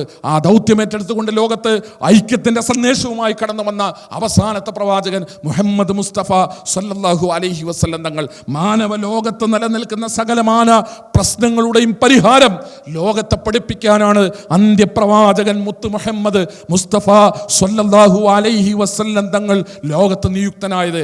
എന്തിൻ്റെ എല്ലാം പേരിൽ ലോകത്ത് സംഘർഷങ്ങളുണ്ടോ അതെല്ലാം തീർക്കാൻ, എന്തിൻ്റെ എല്ലാം പേരിൽ ലോകത്ത് അനൈക്യങ്ങളുണ്ടോ അതെല്ലാം അവസാനിപ്പിക്കാൻ, എന്തിൻ്റെ എല്ലാം പേരിൽ ലോകത്ത് അസമാധാനങ്ങളുണ്ടോ അശാന്തിയുണ്ടോ അതെല്ലാം അവസാനിപ്പിക്കാൻ, ശാന്തിയുടെ, സമാധാനത്തിൻ്റെ, ഐക്യത്തിൻ്റെ, മാനവികതയുടെ എല്ലാം നല്ല സന്ദേശങ്ങളിലേക്ക് മാനവ ലോകത്ത് കൈപിടിച്ചു കൊണ്ടുവരാൻ ലോകത്ത് നിയുക്തനായ പ്രവാചകൻ മുഹമ്മദ് മുസ്തഫ സല്ലല്ലാഹു അലൈഹി വസല്ലം തങ്ങൾ. അള്ളാഹുവിൻ്റെ പ്രവാചകൻ പറഞ്ഞു, ഒരേക സത്യത്തിലേക്ക് ലോകത്തോട് മുഴുവൻ കടന്നു വരണമെന്ന്. ലോകത്തെ മുഴുവൻ ഉച്ചത്തിൽ വിളിച്ചു പ്രവാചക തിരുമേനി സല്ലല്ലാഹു അലൈഹി വസല്ലം തങ്ങൾ. യാ അയ്യുഹന്നാസ്, മാനവലോകമേ, ഖൂലു ലാ ഇലാഹ ഇല്ലല്ലാഹ്, നിങ്ങൾ ലാ ഇലാഹ ഇല്ലല്ലാഹ് പറയണേ, തുഫ്ലിഹു, എങ്കിൽ നിങ്ങൾക്ക് വിജയം വരിക്കാം, എങ്കിൽ നിങ്ങൾക്ക് മോചനം ലഭിക്കും, എങ്കിൽ നിങ്ങൾ രക്ഷപ്പെടും. യാ അയ്യുഹന്നാസ്, ജനം ഒരുമിച്ച് കൂടുന്നിടത്തൊക്കെ മുഹമ്മദ് മുസ്തഫ റസൂലുള്ളാഹി സ്വല്ലല്ലാഹു അലൈഹി വസല്ലം തങ്ങൾ കടന്നു ചെന്നു. സ്വീകരിക്കാൻ ആളില്ലാഞ്ഞിട്ടും, ഏറ്റെടുക്കാൻ ആളില്ലാഞ്ഞിട്ടും, പിന്തുണക്കാൻ ആളില്ലാഞ്ഞിട്ടും, സഹകരിക്കാനും സഹായിക്കാനും ആരും തയ്യാറാകാതെ നിന്നിട്ടും പ്രവാചക തിരുമേനി സല്ലല്ലാഹു അലൈഹി വസല്ലം തങ്ങൾ ആളുകൾ ഒരുമിച്ച് കൂടുന്നിടത്തൊക്കെ കയറി ചെന്നു. എന്നിട്ട് ആളുകളോട് പറഞ്ഞു, യാ അയ്യുഹന്നാസ്, മാനവലോകമേ, ഖൂലു ലാ ഇലാഹ ഇല്ലല്ലാഹ്, ലാ ഇലാഹ ഇല്ലല്ലാഹ് എന്ന ആദർശത്തിലേക്ക് കടന്നു വരൂ. തുഫ്ലിഹു, എങ്കിലാണ് വിജയമുണ്ടാവുക, അതിലൂടെയാണ് രക്ഷയുണ്ടാവുക, അതിലൂടെയാണ് വിമോചനം ഉണ്ടാവുക എന്ന് പ്രവാചക തിരുമേനി സല്ലല്ലാഹു അലൈഹി വസല്ലം തങ്ങൾ ലോകത്തോട് നിരന്തരമായി വിളിച്ചു പറഞ്ഞു. നിങ്ങൾക്കറിയില്ലേ, ജാബിർ റളിയല്ലാഹു അൻഹു റിപ്പോർട്ട് ചെയ്യുന്ന ഒരു ഹദീസ് ഉണ്ട് സഹോദരങ്ങളെ. ജാബിർ റളിയല്ലാഹു അൻഹു പറയാണ്, ഞാൻ ഇസ്ലാം സ്വീകരിക്കുന്നതിന് മുമ്പ്, ഞാൻ മുസ്ലിം ആകുന്നതിന് മുമ്പ് ഞാൻ മക്കത്ത് പോയി ഹജ്ജ് ചെയ്യുന്നതിന് മിനയിൽ ഒരുമിച്ച് കൂടിയ രാത്രിയിൽ ഞാനൊരു മനുഷ്യനെ കണ്ടു. ആൾക്കൂട്ടങ്ങൾക്കടുത്തുകൂടെ ഒരു ചെറുപ്പക്കാരൻ, അദ്ദേഹം ഇങ്ങനെ നടന്നു വരുന്നു. ആളുകൾ കൂടി നിൽക്കുന്നിടത്തൊക്കെ വന്നു നിന്നിട്ട് അയാൾ ഇങ്ങനെ ജനങ്ങളോട് വിളിച്ചു പറയുന്നു, യാ അയ്യുഹന്നാസ്, മനുഷ്യരെ, ഖൂലു ലാ ഇലാഹ ഇല്ലല്ലാഹ്, നിങ്ങളൊന്ന് ലാ ഇലാഹ ഇല്ലല്ലാഹ് പറയൂ. തുഫ്ലിഹു, തുഫ്ലിഹു, യാ അയ്യുഹന്നാസ് ഖൂലു ലാ ഇലാഹ ഇല്ലല്ലാഹ്, യാ അയ്യുഹന്നാസ് ഖൂലു ലാ ഇലാഹ ഇല്ലല്ലാഹ്. ആൾക്കൂട്ടങ്ങളുടെ അടുത്തുകൂടെ ഒറ്റയ്ക്ക് ഈ മനുഷ്യൻ ഇങ്ങനെ നടന്നു പോകുന്നു. ഇത് വിളിച്ചു പറഞ്ഞുകൊണ്ട് ഞാൻ വേറൊരു കാഴ്ച കൂടി കണ്ടു.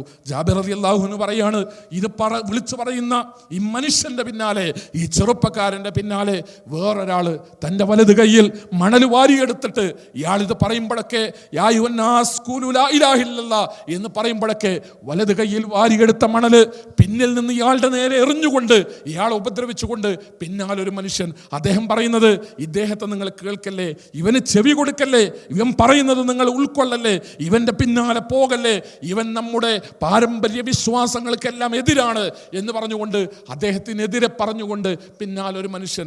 റസൂലുള്ളാഹി സ്വല്ലല്ലാഹു അലൈഹി വസല്ലം തങ്ങളിൽ നിന്ന് ദീൻ പഠിച്ച് മനസ്സിലാക്കിയിട്ട് ഷഹാദത്ത് ചൊല്ലി മുസ്ലിം ആയതിനു ശേഷം അദ്ദേഹം പറയുന്നു, ജാബിർ റളിയല്ലാഹു അൻഹു പറയുന്നു, അതിനുശേഷമാണ് ഞാൻ മനസ്സിലാക്കിയത്, യാ അയ്യുഹന്നാസ് ഖൂലു ലാ ഇലാഹ ഇല്ലല്ലാഹ് എന്ന് പറഞ്ഞുകൊണ്ട് നടന്നിരുന്ന മനുഷ്യനില്ലേ, അത് പ്രവാചക തിരുമേനി സ്വല്ലല്ലാഹു അലൈഹി വസല്ലം തങ്ങളായിരുന്നു. സഹായിക്കാൻ ആരുമില്ലാതെ, കൂടെ നിൽക്കാൻ ഒരാളുമില്ലാതെ, ഒന്ന് പിന്തുണക്കാൻ ആരുമില്ലാതെ, പിന്നിൽ നിന്നുകൊണ്ട് വലത് കയ്യിൽ മണൽ വാരിയെടുത്ത് അബൂജഹൽ തൻ്റെ കൈ കൊണ്ട് അല്ലാഹുവിൻ്റെ പ്രവാചകന് എറിയുമ്പോ, അരുതേ, അയാൾ ഉപദ്രവിക്കരുത് എന്ന് പറയാൻ മക്കയുടെ മണ്ണിൽ, മിനയുടെ മണ്ണിൽ ആരും തയ്യാറാകാത്തൊരു കാലത്ത് ഒറ്റക്ക് നടന്ന ആൾക്കൂട്ടങ്ങളോട്, ജനങ്ങളെ, യാ അയ്യുഹന്നാസ് ഖൂലു ലാ ഇലാഹ ഇല്ലല്ലാഹ്, നിങ്ങൾ ലാ ഇലാഹ ഇല്ലല്ലാഹ് പറയണേ, ലാ ഇലാഹ ഇല്ലല്ലാഹിലേക്ക് വരണേ, ലാ ഇലാഹ ഇല്ലല്ലാഹ് സ്വീകരിക്കണേ, എങ്കിലാണ് വിജയമുണ്ടാവുക എന്ന് പറഞ്ഞുകൊണ്ടിരുന്ന, അങ്ങനെ പഠിപ്പിച്ചുകൊണ്ടിരുന്ന മുഹമ്മദ് മുസ്തഫ സ്വല്ലല്ലാഹു അലൈഹി വസല്ലം തങ്ങൾ. സഹോദരങ്ങളെ, ആ പ്രവാചകൻ മനുഷ്യരെ മുഴുവൻ ഈ ഒരു ചരടുവിൽ കോർത്തുകൊണ്ട് ഐക്യപ്പെടുത്താൻ വേണ്ടി കടന്നു വന്നവരാണ്. ജൂതന്റെ വീട്ടിലേക്ക് അല്ലാഹുവിൻ്റെ റസൂൽ കയറി ചെന്നു. ക്രൈസ്തവരുടെ മുമ്പിലേക്ക് അല്ലാഹുവിൻ്റെ റസൂൽ ആളെ പറഞ്ഞയച്ചു. മക്കയിലെ അവിശ്വാസികളോട് മുഴുവൻ തൻ്റെ കാരുണ്യം കൊണ്ടും സ്നേഹം കൊണ്ടും വലിയ കനിവ് കൊണ്ടും പ്രവാചക തിരുമേനി സല്ലല്ലാഹു അലൈഹി വസല്ലം തങ്ങൾ ഈ രൂപത്തിൽ പ്രതിവചിച്ചു. ഒരാളോടും അല്ലാഹുവിൻ്റെ റസൂൽ ശത്രുത കാണിച്ചില്ല. ഒരാളെപ്പോലും തൻ്റെ ശത്രുവായി മുഹമ്മദ് മുസ്തഫ റസൂലുള്ളാഹി സ്വല്ലല്ലാഹു അലൈഹി വസല്ലം തങ്ങൾ കരുതിയില്ല. ആ രൂപത്തിൽ ഒരാളോടും പ്രതികരിച്ചില്ല. നിങ്ങൾക്കറിയില്ല, പ്രസിദ്ധമായ ഒരു ചരിത്രമുണ്ട്, വളരെ പ്രസിദ്ധമാണത്. അല്ലാഹുവിൻ്റെ പ്രവാചകൻ്റെ സദസ്സിലേക്ക് മക്കയിലെ പ്രധാനിയായ മുശ്രിക്കുകളുടെ കൂട്ടത്തിലെ പ്രഗത്ഭനായ സാഹിത്യകാരനായി അറിയപ്പെടുന്ന ഹുസൈൻ എന്ന് പറയുന്ന മനുഷ്യന്റെ കടന്നുവരവ്, അദ്ദേഹം ഇങ്ങനെ കടന്നു വന്ന് പ്രവാചക തിരുമേനി സല്ലല്ലാഹു അലൈഹി വസല്ലം തങ്ങളെയും അദ്ദേഹത്തിന്റെ ആദർശത്തെയും അദ്ദേഹത്തിന്റെ പ്രവർത്തനങ്ങളെയും ഒക്കെ അവിടെ ചോദ്യം ചെയ്യുകയാണ്. അദ്ദേഹം വന്നിട്ട് പ്രവാചക തിരുമേനി സല്ലല്ലാഹു അലൈഹി വസല്ലം തങ്ങളോട് പറയുന്നുണ്ട്, മുഹമ്മദേ, നീ ഞങ്ങളുടെ ദൈവങ്ങളെ ചീത്ത പറയുകയാണോ? ഞങ്ങളുടെ ആരാധ്യന്മാരെയൊക്കെ നീ ആക്ഷേപിക്കുകയാണോ? അന്നക തസുബ്ബു ആലിഹതന വതദ്കുറുഹും ബിസ്സു, ഞങ്ങളുടെ ദൈവങ്ങളെ മുഴുവൻ ചീത്ത പറഞ്ഞ് ആക്ഷേപിച്ചുകൊണ്ടാണോ നീ ഇവിടെ നിന്റെ മതത്തിന്റെ പ്രവർത്തനം നടത്തുന്നത് എന്ന് ചോദിച്ചുകൊണ്ടാണ് ഹുസൈൻ കയറി വരുന്നത്. അല്ലാഹുവിന്റെ റസൂൽ പറഞ്ഞു, ഔസിഉ ലിശ്ശൈഖ്, അദ്ദേഹം ഇതാ കടന്നു വരുന്നു, ഇരിക്കാനൊന്ന് സൗകര്യം ചെയ്തു കൊടുക്കണേ. അദ്ദേഹം വന്നിരുന്നു. പ്രവാചക തിരുമേനി സല്ലല്ലാഹു അലൈഹി വസല്ലം തങ്ങൾ അദ്ദേഹത്തോട് സംസാരിച്ചു. അദ്ദേഹത്തിന്റെ മനസ്സിന്റെ ഉള്ളിൽ കൊത്തിവലിക്കുന്ന, ഹൃദയത്തിന്റെ അകത്ത് ചെന്ന് പതിക്കുന്ന ചില ചോദ്യങ്ങൾ പ്രവാചക തിരുമേനി സല്ലല്ലാഹു അലൈഹി വസല്ലം തങ്ങൾ ഹുസൈനോട് ചോദിക്കുന്നുണ്ട്. ആ സന്ദർഭത്തിൽ ഹുസൈനോട് അല്ലാഹുവിന്റെ റസൂൽ ചോദിച്ച ഒന്നാമത്തെ ചോദ്യം, യാ ഹുസൈൻ, യാ ഹുസൈൻ കം തഅബുദു മിന്നില, യാ ഹുസൈൻ കം തഅബുദു മിന്നില. ഇസ്ലാമിന് ഈ ലോകത്തോട് മുഴുവൻ ചോദിക്കാനുള്ള, മലയാളിയോടും തമിഴനോടും കന്നഡക്കാരനോടും ഇംഗ്ലീഷുകാരനോടും അഫ്ഗാനിയോടും അമേരിക്കക്കാരനോടും ലോകത്തുള്ള ഏത് നാട്ടിൽ ജീവിക്കുന്ന മനുഷ്യനോടും ഇസ്ലാമിന് ചോദിക്കാനുള്ള, മുസ്ലിമിന് ചോദിക്കാനുള്ള, പ്രബോധകന്മാർക്ക് ചോദിക്കാനുള്ള പ്രസക്തമായ ചോദ്യമാണ് കം തഅബുദു മിന്നില. മനുഷ്യ, നീ എത്ര ദൈവങ്ങളെയാണ് ആരാധിക്കുന്നത്? നിനക്ക് ആരാധിക്കാനും പ്രാർത്ഥിക്കാനും എത്ര ദൈവങ്ങളാണുള്ളത്? ഹുസൈൻ പ്രവാചക തിരുമേനി സല്ലല്ലാഹു അലൈഹി വസല്ലം തങ്ങളോട് അവിടെ മറുപടി പറയുന്നുണ്ട്. അദ്ദേഹം പറഞ്ഞു, സബഅത്തും ഫിൽ അർളി വവാഹിദും ഫിസ് സമാ, എനിക്ക് ഭൂമിയിൽ 7 ദൈവങ്ങളുണ്ട്, എനിക്ക് ആരാധിക്കാൻ ആകാശലോകത്തൊരു ശക്തിയുമുണ്ട്. അല്ലാഹുവിന്റെ റസൂൽ അദ്ദേഹത്തോട് ചോദിച്ചു, യാ ഹുസൈൻ, താങ്കൾ ചിന്തിക്കുന്നില്ലേ? താങ്കൾക്ക് ആലോചിക്കാൻ കഴിയില്ലേ? താങ്കൾ മക്കക്കാരുടെ കൂട്ടത്തിൽ, ഈ പ്രദേശത്തുകാരുടെ കൂട്ടത്തിൽ, എൻ്റെ ശത്രുക്കളുടെ കൂട്ടത്തിൽ ഒരൽപ്പം കാര്യം ഗ്രഹിക്കാൻ കഴിവുള്ള ആളല്ലേ? ഇതാ അസ്വാബക ദുർറൻ ഫമൻ തദൂ, അല്ല ഹുസൈൻ, താങ്കൾക്ക് വല്ല ദുരിതവും ബാധിച്ചാൽ അപ്പൊ താങ്കൾ ആരെയാണ് വിളിക്കുക? ആരോടാണ് താങ്കൾ പ്രാർത്ഥിക്കുക? അദ്ദേഹം പറഞ്ഞു, മംഫിസമാ, മുഹമ്മദേ, ഞാൻ ആകാശത്തുള്ളവനോടാണ് പറയുക. റസൂലുള്ളാഹി സ്വല്ലല്ലാഹു അലൈഹി വസല്ലം തങ്ങൾ ചോദിച്ചു, ഇദാ അഹ്ലക മാലുക്, താങ്കളുടെ സ്വത്തിന് വല്ല പ്രശ്നവും വന്നാൽ, സാമ്പത്തികമായ ഒരു പ്രതിസന്ധി ഉണ്ടായാൽ, സാമ്പത്തികമായ വല്ല പ്രശ്നങ്ങൾ നേരിടേണ്ടി വന്നാൽ, ഫമൻ തദ്ഉ, അപ്പൊ ആരെ വിളിച്ച് പ്രാർത്ഥിക്കും? യാ ഹുസൈൻ. അദ്ദേഹം പറഞ്ഞു, മുഹമ്മദേ, ഞാനപ്പോൾ വിളിക്കുക മംഫിസ്സമാ, ആകാശലോകത്തുള്ള, ഉപരിലോകത്തുള്ള പ്രപഞ്ചത്തിന്റെ രക്ഷിതാവിനെയാണ്. അല്ലാഹുവിന്റെ റസൂൽ അദ്ദേഹത്തിന്റെ മനസ്സിനെ കൊത്തിവലിച്ചു. അദ്ദേഹത്തിന്റെ ഹൃദയത്തിന്റെ ഉള്ളിലേക്ക് കടന്നു ചെന്നിട്ട് അല്ലാഹുവിന്റെ റസൂൽ ചോദ്യം ഉന്നയിച്ചു. അല്ലാഹുവിന്റെ റസൂൽ ചോദിച്ചത് ഇങ്ങനെയാണ്, എന്തെങ്കിലുമൊക്കെ പ്രശ്നം വരുമ്പോൾ, പരിഹരിക്കാനാകാത്ത പ്രതിസന്ധികൾ ഉണ്ടാകുമ്പോൾ, അത് ലോകത്തിന്റെ മുഴുവൻ രക്ഷിതാവായ, പ്രപഞ്ചത്തിന്റെ മുഴുവൻ നാഥനായ ആകാശലോകത്തുള്ള അല്ലാഹുവിനോട് പറയുക. എന്നാൽ താങ്കൾക്ക് എന്തെങ്കിലും അനുഗ്രഹങ്ങൾ കിട്ടുമ്പോൾ അതിന് നന്ദി കാണിക്കാൻ ഭൂമിയിലുള്ള വിഗ്രഹങ്ങളുടെ, പ്രതിമകളുടെ, ബിംബങ്ങളുടെ, ആൾ ദൈവങ്ങളുടെ, മനുഷ്യ ദൈവങ്ങളുടെ മുമ്പിലേക്ക്, സൃഷ്ടികളുടെ മുമ്പിലേക്ക് താങ്കൾ കടന്നു ചെല്ലുകയുമാണോ? താങ്കൾ ചിന്തിക്കുകയില്ലേ? താങ്കൾക്ക് ആലോചിക്കാൻ കഴിയില്ലേ?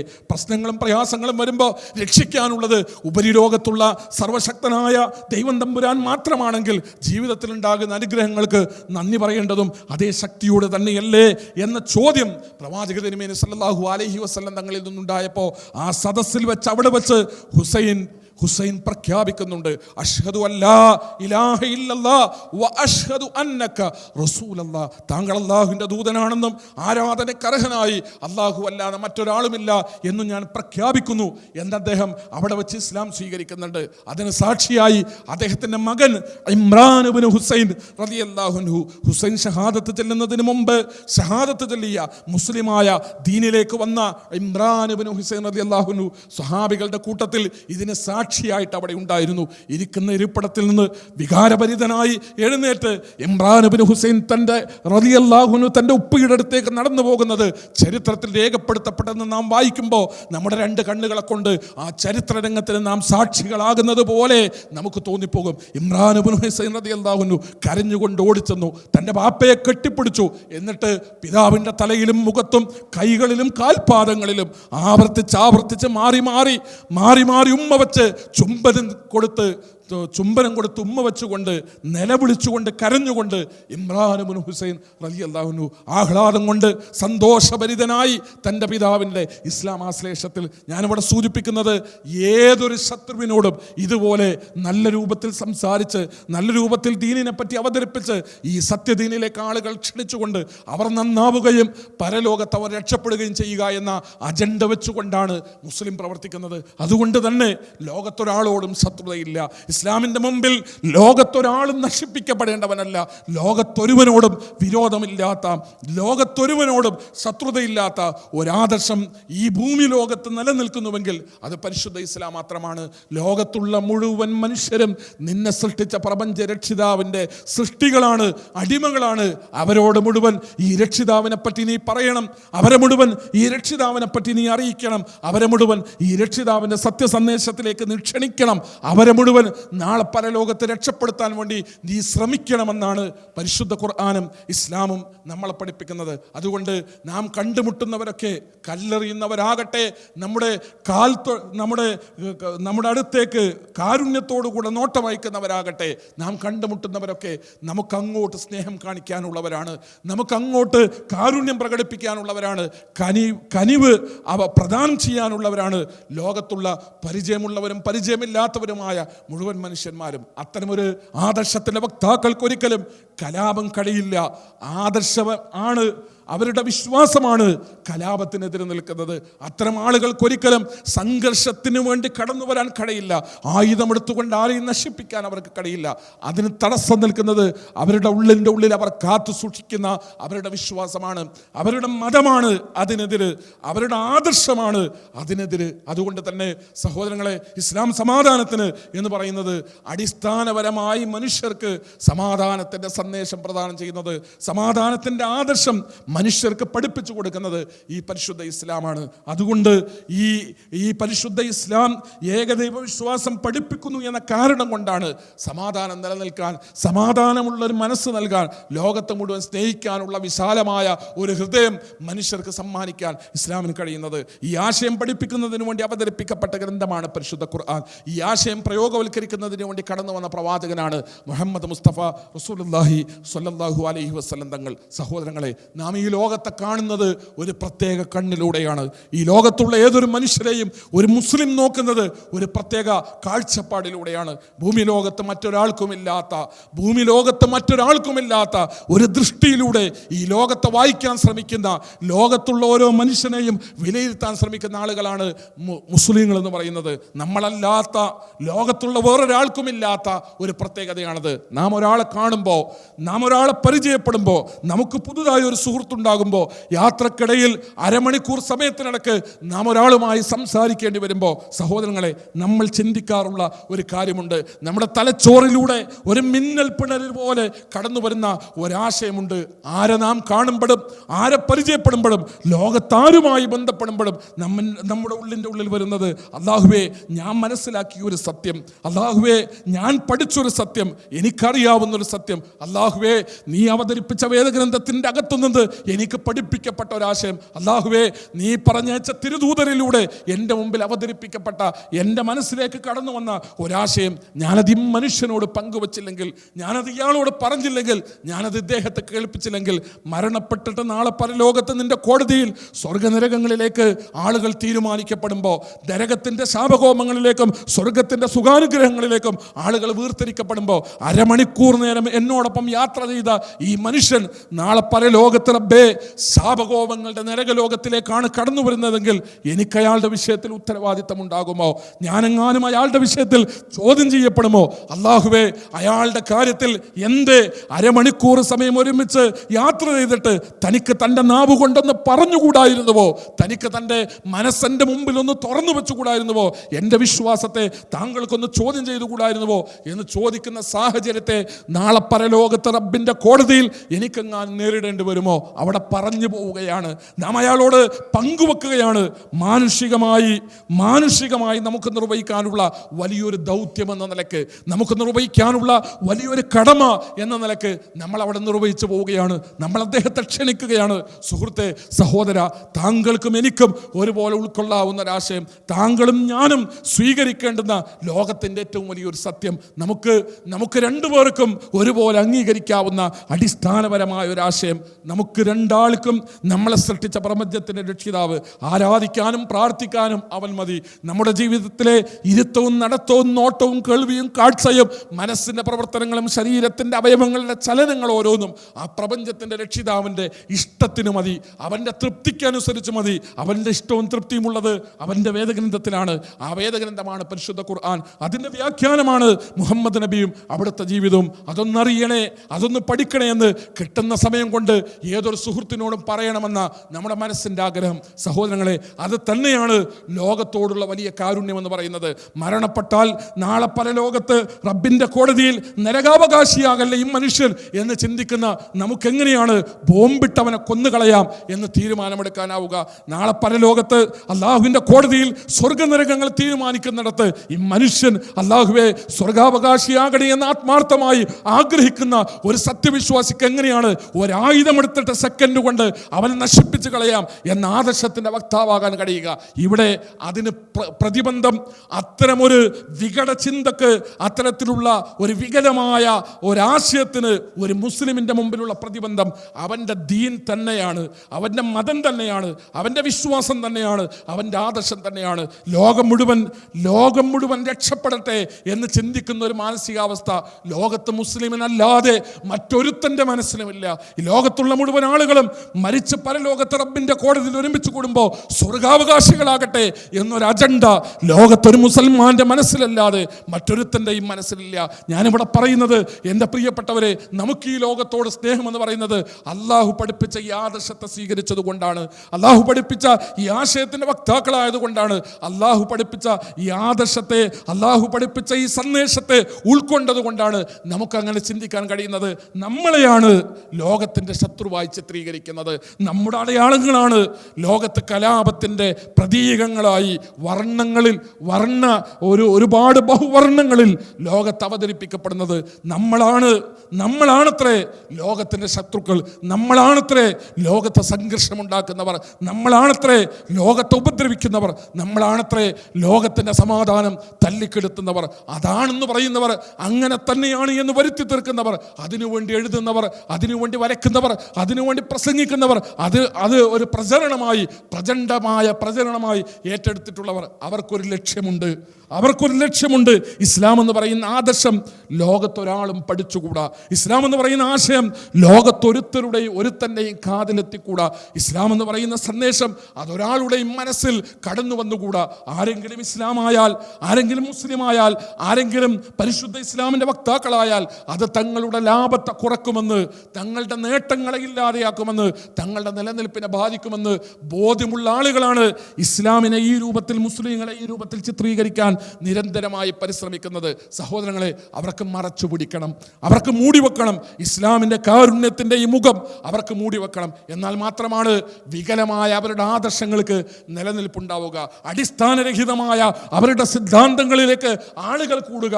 അപ്പോൾ മാത്രമാണ് പരിശുദ്ധ ഇസ്ലാമിൻ്റെ വെളിച്ചത്തെ തങ്ങളുടെ കൈകളിലുള്ള മുറം കൊണ്ട് മറച്ചു പിടിക്കാമെന്ന വികലമായ വിശ്വാസങ്ങളുടെ മുറം പിടിച്ചുകൊണ്ട് അതിനെ മറച്ചു പിടിക്കാം എന്ന് ധരിക്കുന്ന ആളുകൾ ധാരാളമായുള്ളൊരു ലോകത്താണ് ഞാനും നിങ്ങൾ ജീവിക്കുന്നത്.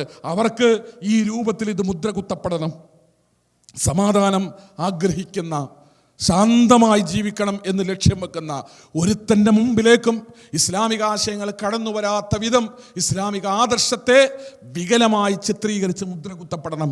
അത് അജണ്ട വെച്ചുകൊണ്ട് പരിശ്രമിക്കുന്ന കുറേ ആളുകൾ മുസ്ലിം സമുദായത്തിൽ വലിയൊരു ശതമാനം ആളുകൾ ഇവരുടെ കളിപ്പാട്ടങ്ങളായി മാറുന്നു, ഇവരുടെ കളിപ്പാവകളായി മാറുന്നു.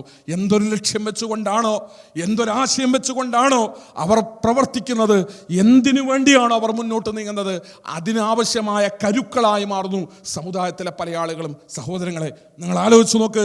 ഇസ്ലാമിക ആദർശം അതിൻ്റെ തനതായ പരിശുദ്ധമായ പവിത്രമായ ഏകദൈവ വിശ്വാസത്തിൽ അധിഷ്ഠിതമായിട്ടാണ് ലോകത്ത് ഇസ്ലാം തലയുയർത്തി നിൽക്കുന്നത്.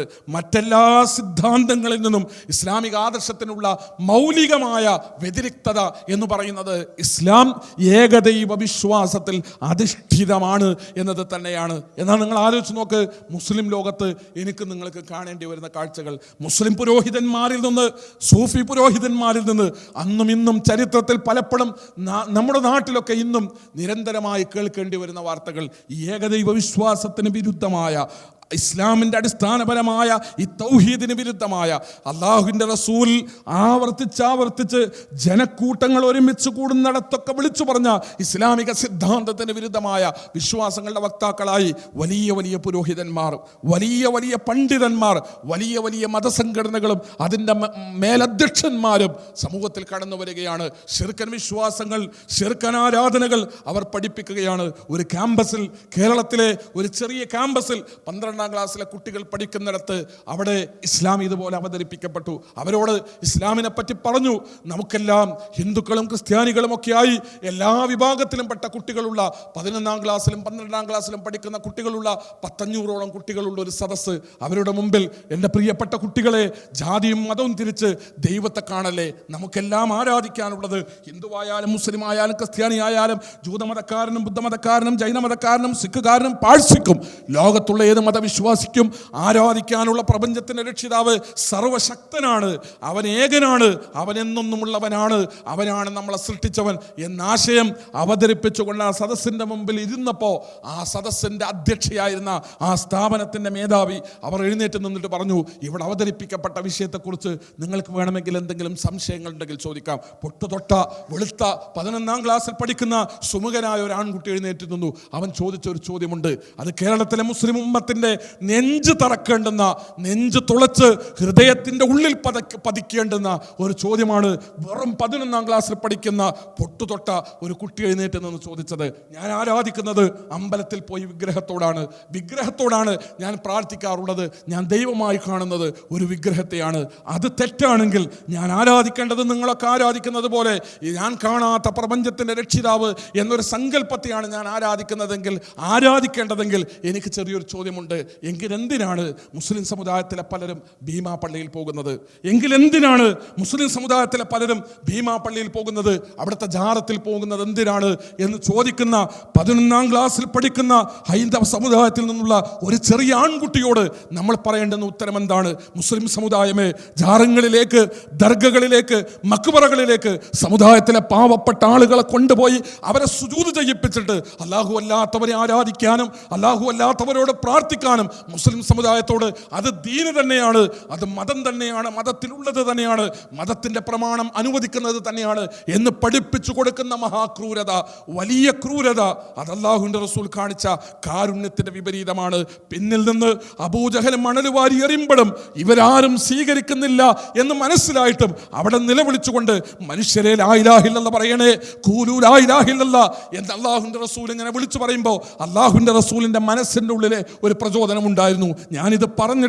ഞാനിത് പറയുന്നത് കേട്ടിട്ട് ഈ സൃഷ്ടിപൂജയിൽ നിന്ന് ഒരാളിങ്ങോട്ട് തിരിച്ചു വന്ന് പ്രാർത്ഥിക്കുന്നതും ആരാധിക്കുന്നതും അല്ലാഹുവിനോട് മാത്രമായെങ്കിൽ ഈ സൃഷ്ടിപൂജയിൽ നിന്ന് ഒരാളെങ്കിലും മടങ്ങിപ്പോന്നിട്ട് അയാളുടെ പ്രാർത്ഥനയും നേർച്ചയും വഴിപാടും പ്രപഞ്ചത്തിന്റെ രക്ഷിതാവിനോട് മാത്രമായെങ്കിൽ അതാഗ്രഹിച്ചുകൊണ്ടാണ് ശത്രുക്കളുടെ ആൾക്കൂട്ടങ്ങൾക്കിടയിലൂടെ ഒറ്റക്ക് നടന്നിട്ട് സഹായിക്കാൻ ആരുമില്ലാതെ അല്ലാഹുവിന്റെ റസൂൽ ഇങ്ങനെ വിളിച്ചു പറഞ്ഞത്, യാ അയ്യുഹന്നാസ് ഖൂലൂ ലാ ഇലാഹ ഇല്ലല്ലാഹ് തുഫ്ലിഹു, യാ അയ്യുഹന്നാസ് ഖൂലൂ ലാ ഇലാഹ ഇല്ലല്ലാഹ്, നിങ്ങൾക്ക് നേടാം, വിജയിക്കാം, വിമോചനം നേടാം, അതിന് ലാ ഇലാഹ ഇല്ലല്ലാഹിലേക്ക് വരണമേ എന്ന് അല്ലാഹുവിന്റെ റസൂൽ വിളിച്ചത്. അതിന്റെ നേരെ വിപരീതമായ ആദർശത്തിലേക്ക്, ആരാധിക്കാനും പ്രാർത്ഥിക്കാനും അല്ലാഹു മാത്രമല്ല, അല്ലാഹുവിന്റെ സൃഷ്ടികളുണ്ട്, അല്ലാഹുവിന്റെ അടിമകളുണ്ട്, മഹത്തുക്കളുണ്ട്, അമ്പിയാക്കളുണ്ട്, ഔലിയാക്കളുണ്ട്, ശുഹദാക്കളുണ്ട്, മരിച്ചുപോയവരുണ്ട്, ജീവിച്ചിരിക്കുന്നവരുണ്ട്, ഖബറിലുള്ളവരുണ്ട്, കാണുന്നവരുണ്ട്, കാണാത്തവരുണ്ട് എന്ന് മനുഷ്യരെ സൃഷ്ടിപൂജയിലേക്ക് നയിക്കുന്ന അധമന്മാർ, സൃഷ്ടിപൂജയിലേക്ക് മനുഷ്യരെ വലിച്ചു കൊണ്ടുവരുന്ന ദുഷ്ടന്മാർ, സൃഷ്ടിപൂജയിലേക്ക് ആളുകളെ കൈപിടിച്ചു കൊണ്ടുവരുന്ന ലോകത്തിൻ്റെ ശത്രുക്കളായ ക്രൂരന്മാർ, അവരോടാണ് നമുക്ക് പോരാടേണ്ടി വരുന്നത്, അവരോടാണ് നമുക്ക് ഏറ്റുമുട്ടേണ്ടി വരുന്നത്. അവർ മനുഷ്യത്വത്തിൻ്റെ ശത്രുക്കളാണ്, നിങ്ങളെന്നെ ശത്രുവായി കാണും, നിങ്ങളെന്നെ നിങ്ങളുടെ എതിരാളിയായി കാണും. നിങ്ങൾ നിങ്ങളുടെ കൈകളിൽ കിട്ടുന്ന ഏതായുധവും കൊണ്ടുവന്നിട്ട് എന്നെ നശിപ്പിക്കാൻ വേണ്ടി ശ്രമിക്കും. ഞാനൊരു മനുഷ്യനെ കൊണ്ടുപോയി, ബലം പ്രയോഗിച്ച ഒരു മനുഷ്യനെ കൊണ്ടുപോയി ഒരു തീക്കുണ്ടാരം കൂട്ടിയിട്ട് ഞാൻ അതിലേക്ക് ഇങ്ങനെ കൊണ്ടുപോയി ചുട്ടെടുക്കുന്ന കാഴ്ച നിങ്ങൾ എന്നെപ്പറ്റി കണ്ടാൽ നിങ്ങൾ മുഴുവൻ ഈ ഇരിക്കുന്ന കസേരകളിൽ നിന്ന് എഴുന്നേറ്റ് വരും. നിങ്ങൾ നിങ്ങളുടെ കൈകളിൽ കിട്ടുന്ന ആയുധങ്ങളെ കൊണ്ട് എന്നെ നശിപ്പിക്കും. നിങ്ങൾ ജീവനുള്ളൊരു മനുഷ്യനെ കൊണ്ടുപോയി തീയിലിട്ട് ചുട്ട് നശിപ്പിക്കുന്ന പ്രവണത എൻ്റെ ഭാഗത്തു നിന്നുണ്ടായാൽ അത് കാണാൻ സഹിക്കാൻ നിങ്ങൾക്ക് കഴിയില്ല. പക്ഷെ നിങ്ങൾക്കറിയില്ലേ, നമ്മളൊക്കെ കണ്ട് സഹിച്ച് നിശബ്ദരായി നിശ്ചലരായി ഒരു പ്രതികരണവുമില്ലാതെ നരകത്തിലേക്ക് ആളുകളെ കൊണ്ടുപോകുന്ന വലിയ വലിയ പുരോഹിതന്മാർ, നരകത്തിലേക്ക് ആളുകളെ വലിച്ചു കൊണ്ടുപോകുന്ന വലിയ വലിയ മുസ്ലിയാക്കന്മാർ, നരകത്തിലേക്ക് ആളുകളെ കൊണ്ടുപോകുന്ന മതത്തിൻ്റെ കുപ്പായമിട്ട മതത്തിൻ്റെ ലോഹയിട്ട് കൊണ്ട് കടന്നു വരുന്ന വലിയ വലിയ പുരോഹിതന്മാരും പണ്ഡിതന്മാരും നമ്മളെന്തേ പ്രതികരിക്കാത്തത്? നമുക്കെന്തേ പറയാൻ കഴിയാത്തത്? അരുതെന്ന് പറയാൻ, കയ്യിൽ കിട്ടുന്ന ആയുധം ഉപയോഗിച്ചുകൊണ്ട് പാടില്ലടോ എന്ന് പ്രഖ്യാപിക്കാൻ നമുക്ക് സാധ്യമാകാതെ പോകുന്നത് എന്തുകൊണ്ടാണ്? അവിടെയാണ് കനിവുണ്ടാകണേ എന്ന് ഇസ്ലാം നമ്മളോട് ആവശ്യപ്പെടുന്നത്, അവിടെയാണ് കാരുണ്യമുണ്ടാകണേ എന്ന് ഇസ്ലാം നമ്മളെ പഠിപ്പിക്കുന്നത്, അവിടെയാണ് യഥാർത്ഥ മതത്തിൻ്റെ വക്താക്കളായിക്കൊണ്ട് സത്യത്തിൻ്റെ കൂടെ നിൽക്കാൻ ഒന്ന് ആർജവം കാണിക്കണേ എന്ന് ഇസ്ലാം നമ്മളെ പഠിപ്പിക്കുന്നത്. കുപ്പായത്തിൽ ഒരൽപ്പം ചുളിവ് വീണു എന്ന് വരും, നമ്മുടെ വെള്ളക്കുപ്പായത്തിൽ ഒരൽപ്പം കറുത്ത പുള്ളികൾ തെറിച്ചു എന്ന് വരും, നമ്മളെ ചൂണ്ടി ആരെങ്കിലും സമുദായത്തിൽ ഭിന്നത ഉണ്ടാക്കുന്നവൻ എന്ന് വിളിച്ചു പറയും, നമ്മളെ ചൂണ്ടി ആരെങ്കിലും സമുദായത്തിൻ്റെ ഐക്യം തകർക്കുന്നവൻ എന്ന പേര് മുദ്ര കുത്തിത്തളും. അള്ളാഹുവിൻ്റെ റസൂലിനെ പറ്റി പറഞ്ഞതുപോലെ, കാലാകാലങ്ങളിലുള്ള പ്രബോധകന്മാരെ പറ്റി പറഞ്ഞതുപോലെ, കാലാകാലങ്ങളിലെ ദീനിൻ്റെ വക്താക്കളെ പറ്റി പറഞ്ഞതുപോലെ. പക്ഷെ ആരെന്തോ പറയട്ടെ, 5 നേരം നമസ്കരിക്കുന്ന നമ്മുടെ നാട്ടിലെ പ്രിയപ്പെട്ട ഒരുപാട് ബാപ്പമാർ 5 നേരം നമസ്കരിക്കുന്ന നമസ്കാര പായയിൽ ഇരുന്നു കൊണ്ട് മണിക്കൂറുകളോളം ഇരുന്നു കൊണ്ട് ദിക്റുകൾ എടുക്കുന്ന, ഖുർആൻ ഓതുന്ന, പ്രാർത്ഥിച്ചു കൊണ്ടിരിക്കുന്ന നമസ്കാര തഴമ്പുള്ള നമ്മുടെ വല്യമ്മമാർ, സഹോദരങ്ങളെ, ഇതേ കർമ്മങ്ങൾ ചെയ്തുകൊണ്ടിരിക്കെ അവരുടെ മനസ്സിലുള്ള വിശ്വാസം ജാറത്തിലേക്ക് എന്തെങ്കിലും കൊടുത്താൽ തങ്ങൾക്ക് നിഅമത്ത് ലഭിക്കുമെന്നാണ്, ദർഗയിലേക്ക് എന്തെങ്കിലും സംഭാവന നൽകിയാൽ അതിൻ്റെ ഗുണമുണ്ടാകുമെന്നാണ്, എന്തെങ്കിലും പ്രശ്നങ്ങൾ വരുമ്പോൾ ആ ജാറത്തിൽ നിന്ന് കൊണ്ടുവന്ന നൂലെന്ന് ചുറ്റിക്കെട്ടിയാൽ അതുകൊണ്ട് രക്ഷയുണ്ടാകുമെന്നാണ്. ആ മനസ്സുകളുടെ മുമ്പിലേക്കാണ് നമുക്ക് കടന്നു ചെല്ലാനുള്ളത്. കാലാകാലം ജീവിതം മുഴുവൻ നമസ്കരിച്ചിട്ട്, നോമ്പെടുത്തിട്ട്, സക്കാത്ത് കൊടുത്തിട്ട്, ഹജ്ജ് ചെയ്തിട്ട് മുസ്ലിം ഉമ്മത്തിൽ എൻ്റെയും നിങ്ങളുടെയും കൂടെ പരലോകത്തെക്കുറിച്ചും സ്വർഗത്തെക്കുറിച്ചും നരകത്തെക്കുറിച്ചും വിചാരണയെക്കുറിച്ചും മനസ്സിലാക്കി ജീവിക്കുന്ന ആയിരക്കണക്കിന്, പതിനായിരക്കണക്കിന്, ലക്ഷക്കണക്കിന് ആളുകൾ മലയാളികൾക്കിടയിൽ അവരുടെ അടുത്തേക്ക് നമുക്ക് പോകാനാകണം. പുരോഹിതന്മാരില്ലേ, അവരുടെ കൈകളിലെ ഇരുമ്പിൻ്റെ കമ്പികളിൽ തൂക്കിപ്പിടിച്ച് നരകത്തിൻ്റെ ആളുന്ന തീയിൻ്റെ നേരെ ഇവരെ കൊണ്ടുപോയിട്ട് ചുട്ടെടുക്കുന്നവരാണ് സമുദായത്തിലെ പുരോഹിതന്മാർ. ആ പുരോഹിതന്മാരോട് ഒരു കനിവിൻ്റെയും ആവശ്യമില്ല, ആ പുരോഹിതന്മാരോട് ഒരു കാരുണ്യത്തിൻ്റെയും ആവശ്യമില്ല. പാവപ്പെട്ട, അറിവില്ലാത്ത, വിവരമില്ലാത്ത, വിജ്ഞാനമില്ലാത്ത, ദീൻ പഠിച്ചിട്ടില്ലാത്ത, ദുനിയാവും പഠിച്ചിട്ടില്ലാത്ത, നിഷ്കളങ്കത മാത്രം സമ്പാദ്യമായുള്ള സമുദായത്തിലെ ഒരുപാട് ആയിരങ്ങൾ, പതിനായിരങ്ങൾ, ലക്ഷക്കണക്കിന് ആളുകൾ, അവരെയാണ് ഈ പുരോഹിതന്മാർ കമ്പികളിൽ കോർത്തു പിടിച്ച് നരകത്തിൻ്റെ തീച്ചൂളലിൽ കൊണ്ടുപോയി ചുട്ടെടുക്കാനുള്ള ശ്രമം നടത്തുന്നത്. നമുക്ക് പൊരുതാനുള്ളത് അതിനെതിരെയാണ്, നമുക്ക് പണിയെടുക്കാനുള്ളത് അതിനെതിരെയാണ്. നമ്മുടെ പ്രസ്ഥാനം കടന്നു വന്നത് അതിനുവേണ്ടിയാണ്. ഇസ്ലാഹി പ്രസ്ഥാനം, മുജാഹിദ് പ്രസ്ഥാനം നമ്മുടെ നാട്ടിൽ നിർവഹിച്ചു എന്ന് പറയുന്ന ഏറ്റവും വലിയ വിപ്ലവം, സഹോദരങ്ങളെ, പ്രിയപ്പെട്ടവരെ, സഹോദരിമാരെ, അത് തന്നെയാണ്. ആ പ്രവർത്തന മാർഗത്തിലാണ് ഇപ്പോഴും ഇസ്ലാഹി പ്രസ്ഥാനം മുന്നോട്ട് കൊണ്ടുപോകുന്നത്, മുന്നോട്ട് നയിച്ചു കൊണ്ടിരിക്കുന്നത്. ഈ ഇസ്ലാഹി പ്രസ്ഥാനം ഇപ്പോഴും മുന്നോട്ട് ഗമിച്ചു കൊണ്ടിരിക്കുന്നത്. അതുകൊണ്ട് തന്നെ നമുക്കൊരു ഉത്തരവാദിത്തമുണ്ട്. ആ തൗഹീദിൻ്റെ, ആ ഏകദൈവ വിശ്വാസത്തിൻ്റെ, കറകളഞ്ഞ കെലിമത്ത് തൗഹീദിൻ്റെ, ലാ ഇലാഹ ഇല്ലല്ലാഹയുടെ ആർജവമുള്ള, ഊർജ്ജസ്വലതയുള്ള വക്താക്കളായി എഴുന്നേറ്റ് നിന്നുകൊണ്ട് നാടിനോട് മുഴുവൻ അള്ളാഹുവിൻ്റെ പ്രവാചകൻ വിളിച്ചു പറഞ്ഞ ആദർശം ശക്തമായി വിളിച്ചു പറയാൻ, ശത്രുക്കളുടെ എണ്ണം എത്രയുണ്ടായാലും, എതിരാളികളുടെ വലിപ്പം അതെത്രയുണ്ടായിരുന്നാലും, അള്ളാഹുവിൻ്റെ പ്രവാചകൻ പറഞ്ഞ സത്യസന്ധമായ ഈ സന്ദേശം സന്ദേശത്തെ, സത്യസന്ധമായ ഈ ആശയത്തെ, ഈ ആദർശത്തെ എൻ്റെ പ്രിയപ്പെട്ടവരെ നമ്മുടെ മലയാള ലോകത്തെങ്കിലും നമുക്ക് ആർജവത്തോടെ ആണുങ്ങളെപ്പോലെ നമുക്കിതിനെ പ്രതിനിധാനം ചെയ്യണം. ഇതിൻ്റെ എതിരെ ആര് കടന്നു വന്നാലും അതകത്ത് നിന്നാകട്ടെ പുറത്തു നിന്നാകട്ടെ, അള്ളാഹുവിൻ്റെ ദീനിൻ്റെ അടിസ്ഥാന സിദ്ധാന്തമായ ലാ ഇലാഹ ഇല്ലല്ലാഹ്ക്കെതിരെ ആര് കടന്നു വന്നാലും അതകത്ത് നിന്നാകട്ടെ പുറത്തു നിന്നാകട്ടെ അവർക്കെതിരെ കർക്കശമായ കണിശമായ നിലപാട് തന്നെയാണ് മുജാഹിദ് പ്രസ്ഥാനം എക്കാലഘട്ടത്തിലും സ്വീകരിച്ചിട്ടുള്ളത്. അതിൻ്റെ കാരണം ഇതാണ്. അവിടെയാണ് നിങ്ങൾ നിങ്ങളുടെ ശ്രദ്ധ കേന്ദ്രീകരിക്കേണ്ടത്.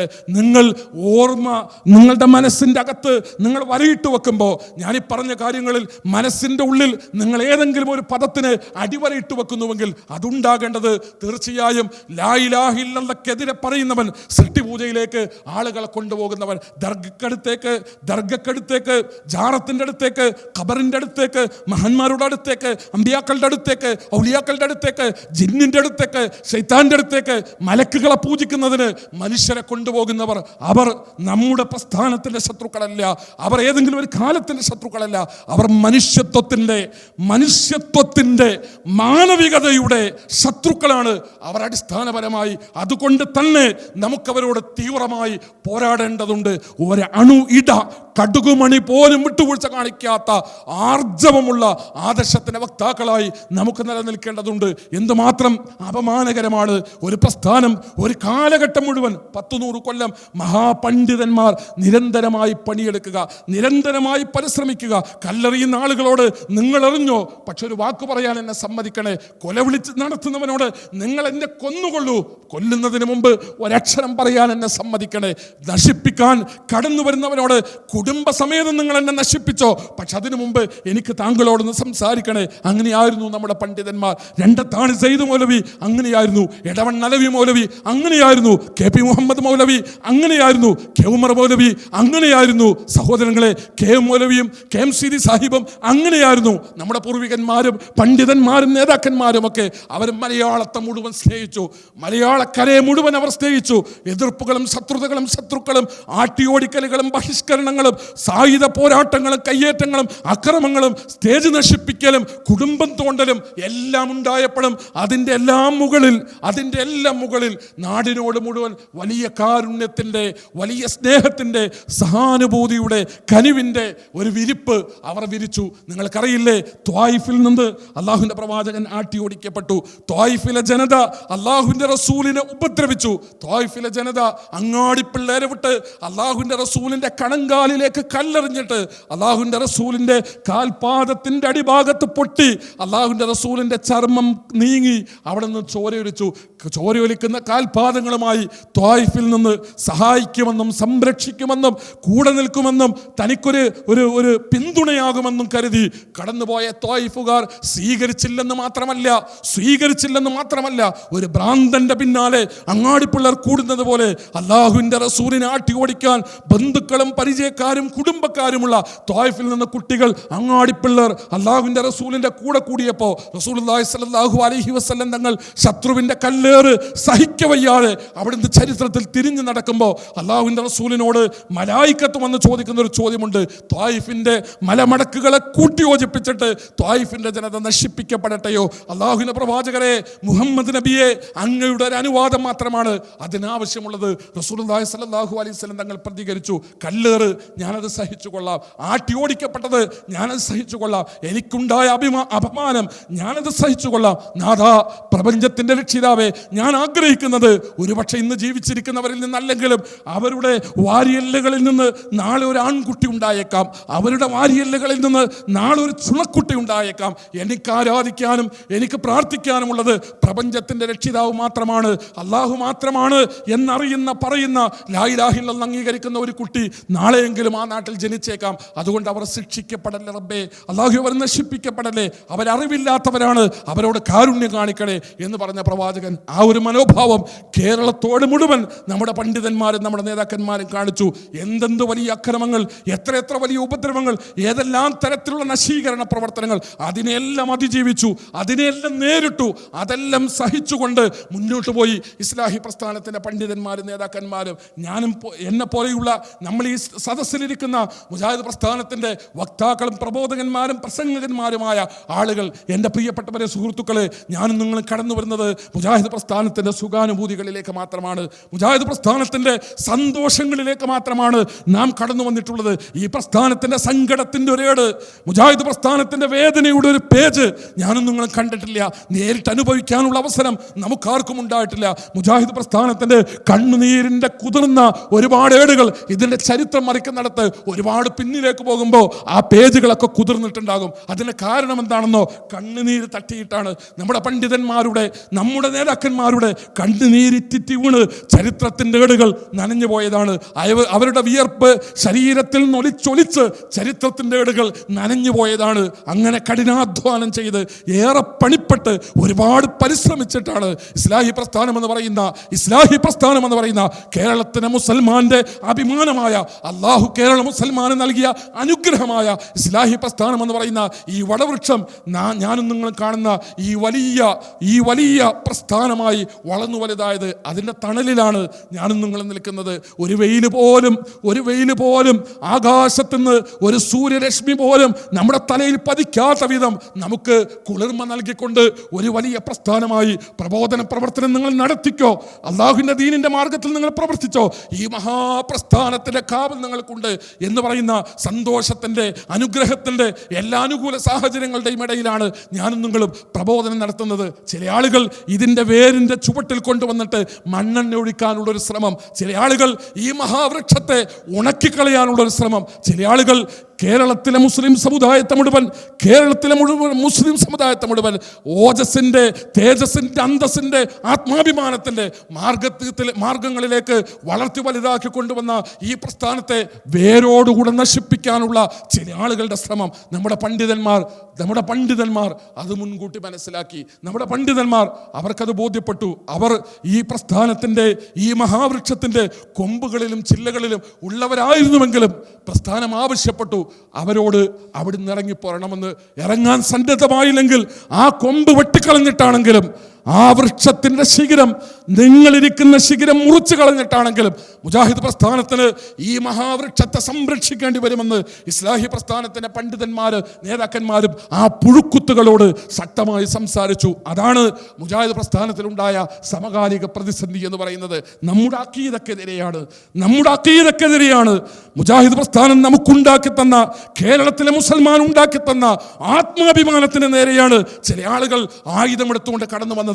അത് കേവലമായ ഒരു വികലവാദമായി, ഒരു മസ്അലയിൽ വന്ന പ്രശ്നമായി, ഒരു ഇജ്തിഹാദിൽ വന്ന കേവലമായ ഒരു പിഴവായി അതിനെ നോക്കി കണ്ടുകൂടാ, അങ്ങനെ അതിനെ ലളിതവൽക്കരിച്ചുകൂടാ എന്ന് തന്നെയാണ് എനിക്ക് വിനീതമായി ഓർമ്മപ്പെടുത്താനുള്ളത്. സഹോദരങ്ങളെ, എനിക്കും നിങ്ങൾക്കും സംരക്ഷണവും എനിക്കും നിങ്ങൾക്കും കാവലും തന്ന മഹാപ്രസ്ഥാനം നാളെ പരലോകത്ത് കലിമത്ത് തൗഹീദ് ഉൾക്കൊണ്ടവർ എന്ന നിലക്ക് സ്വർഗം തീരുമാനിക്കപ്പെടുമ്പോൾ അള്ളാഹുവിൻ്റെ മഹത്തായ ഫള് കൊണ്ട്, കനിവ് കൊണ്ട്, കാരുണ്യം കൊണ്ട് നമുക്ക് നമ്മുടെ കുടുംബങ്ങൾക്കും റബ്ബെങ്ങാനും സ്വർഗം നൽകുന്നുവെങ്കിൽ അതിന് കാരണമായി തീർന്ന ഒരു പ്രസ്ഥാനം, ആ പ്രസ്ഥാനത്തെയാണ് നശിപ്പിക്കാനും പുറങ്കാലുകൊണ്ട് ചവിട്ടിത്തൊഴിക്കാനും ചില ആളുകൾ ശ്രമിച്ചത്.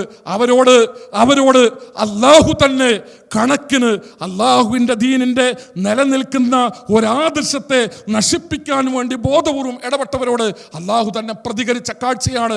അള്ളാഹു തന്നെ അവർക്ക് കണക്കിന് നൽകിയ കാഴ്ചയാണ്. കൊല്ലമൊന്ന് തികയുന്നതിന് മുമ്പ് കേരളത്തിൻ്റെ മണ്ണിൽ എനിക്കും നിങ്ങൾക്കും കാണാൻ കഴിയുന്നത്. എന്തൊരാർജവമായിരുന്നു ഇവർക്ക്, എന്തൊരാൽബലമായിരുന്നു ഇവർക്ക്, എന്തൊരു ധിക്കാരമായിരുന്നു ഇവർക്ക്.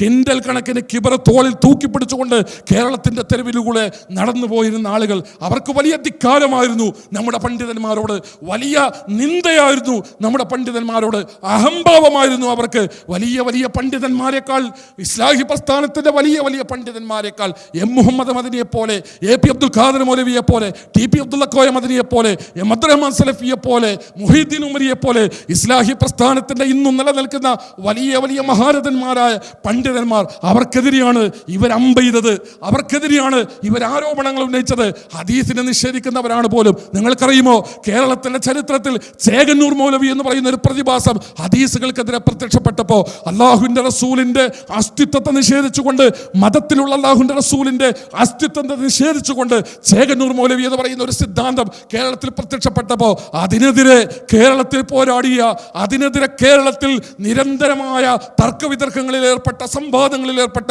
പരസ്യമായ വാദപ്രതിവാദത്തിൽ ഏർപ്പെട്ട എ.പി. അബ്ദുൽ ഖാദർ മൗലവി എന്ന് പറയുന്ന വലിയ മനുഷ്യൻ. എ.പി. അബ്ദുൽ ഖാദർ മൗലവിക്ക് ദീനില്ല പോലും, എ.പി. അബ്ദുൽ ഖാദർ മൗലവിക്ക് സലഫിയത്തില്ല പോലും, എ.പി. അബ്ദുൽ ഖാദർ മൗലവി ഹദീസ് നിഷേധിയാണ് പോലും, എ.പി. അബ്ദുൽ ഖാദർ മൗലവി അഖലാനിയാണ് പോലും. നിങ്ങളുടെ നാവുകൾക്ക് എല്ലില്ലാത്തത് കൊണ്ട് നിങ്ങൾക്ക് എന്തും പറയാം. തോന്നിവാസം പറയുന്നവനോട് കൈകൊണ്ട് പ്രതികരിക്കുന്ന ഒരു സ്വഭാവം മുജാഹിദുകൾക്ക് ഇല്ലാത്തത് കൊണ്ട് നിങ്ങൾക്ക് എന്തും പറയാം. പക്ഷെ ഒരു കാര്യം നിങ്ങൾ മനസ്സിലാക്കണം, എ.പി. അബ്ദുൽ ഖാദർ മൗലവി അടക്കമുള്ള ഈ പ്രസ്ഥാനത്തിന്റെ മഹാരഥന്മാരായ നേതാക്കന്മാർ, നിങ്ങൾക്കറിയില്ല എ.പി. അബ്ദുൽ ഖാദർ മൗലവിയെ കാബാലയത്തിൽ 1970-കളിൽ ഉംറ നിർവഹിക്കുന്നതിന് വേണ്ടി പോയപ്പോൾ എ.പി. അബ്ദുൽ ഖാദർ മൗലവി കാബാലയത്തിന്റെ കില്ല പിടിച്ചിട്ട് കരഞ്ഞത് അല്ലാഹുവേ എൻ്റെ കുടുംബം എന്ന് പറഞ്ഞിട്ടല്ല, കാബാലയത്തിന്റെ കില്ല പിടിച്ചുകൊണ്ട് മുജാഹിദ് പ്രസ്ഥാനത്തിന്റെ ജനറൽ സെക്രട്ടറി കാബാലയത്തിന്റെ കില്ല പിടിച്ച് കരഞ്ഞത് അല്ലാഹുവേ എൻ്റെ മക്കൾ എന്ന് പറഞ്ഞിട്ടില്ല.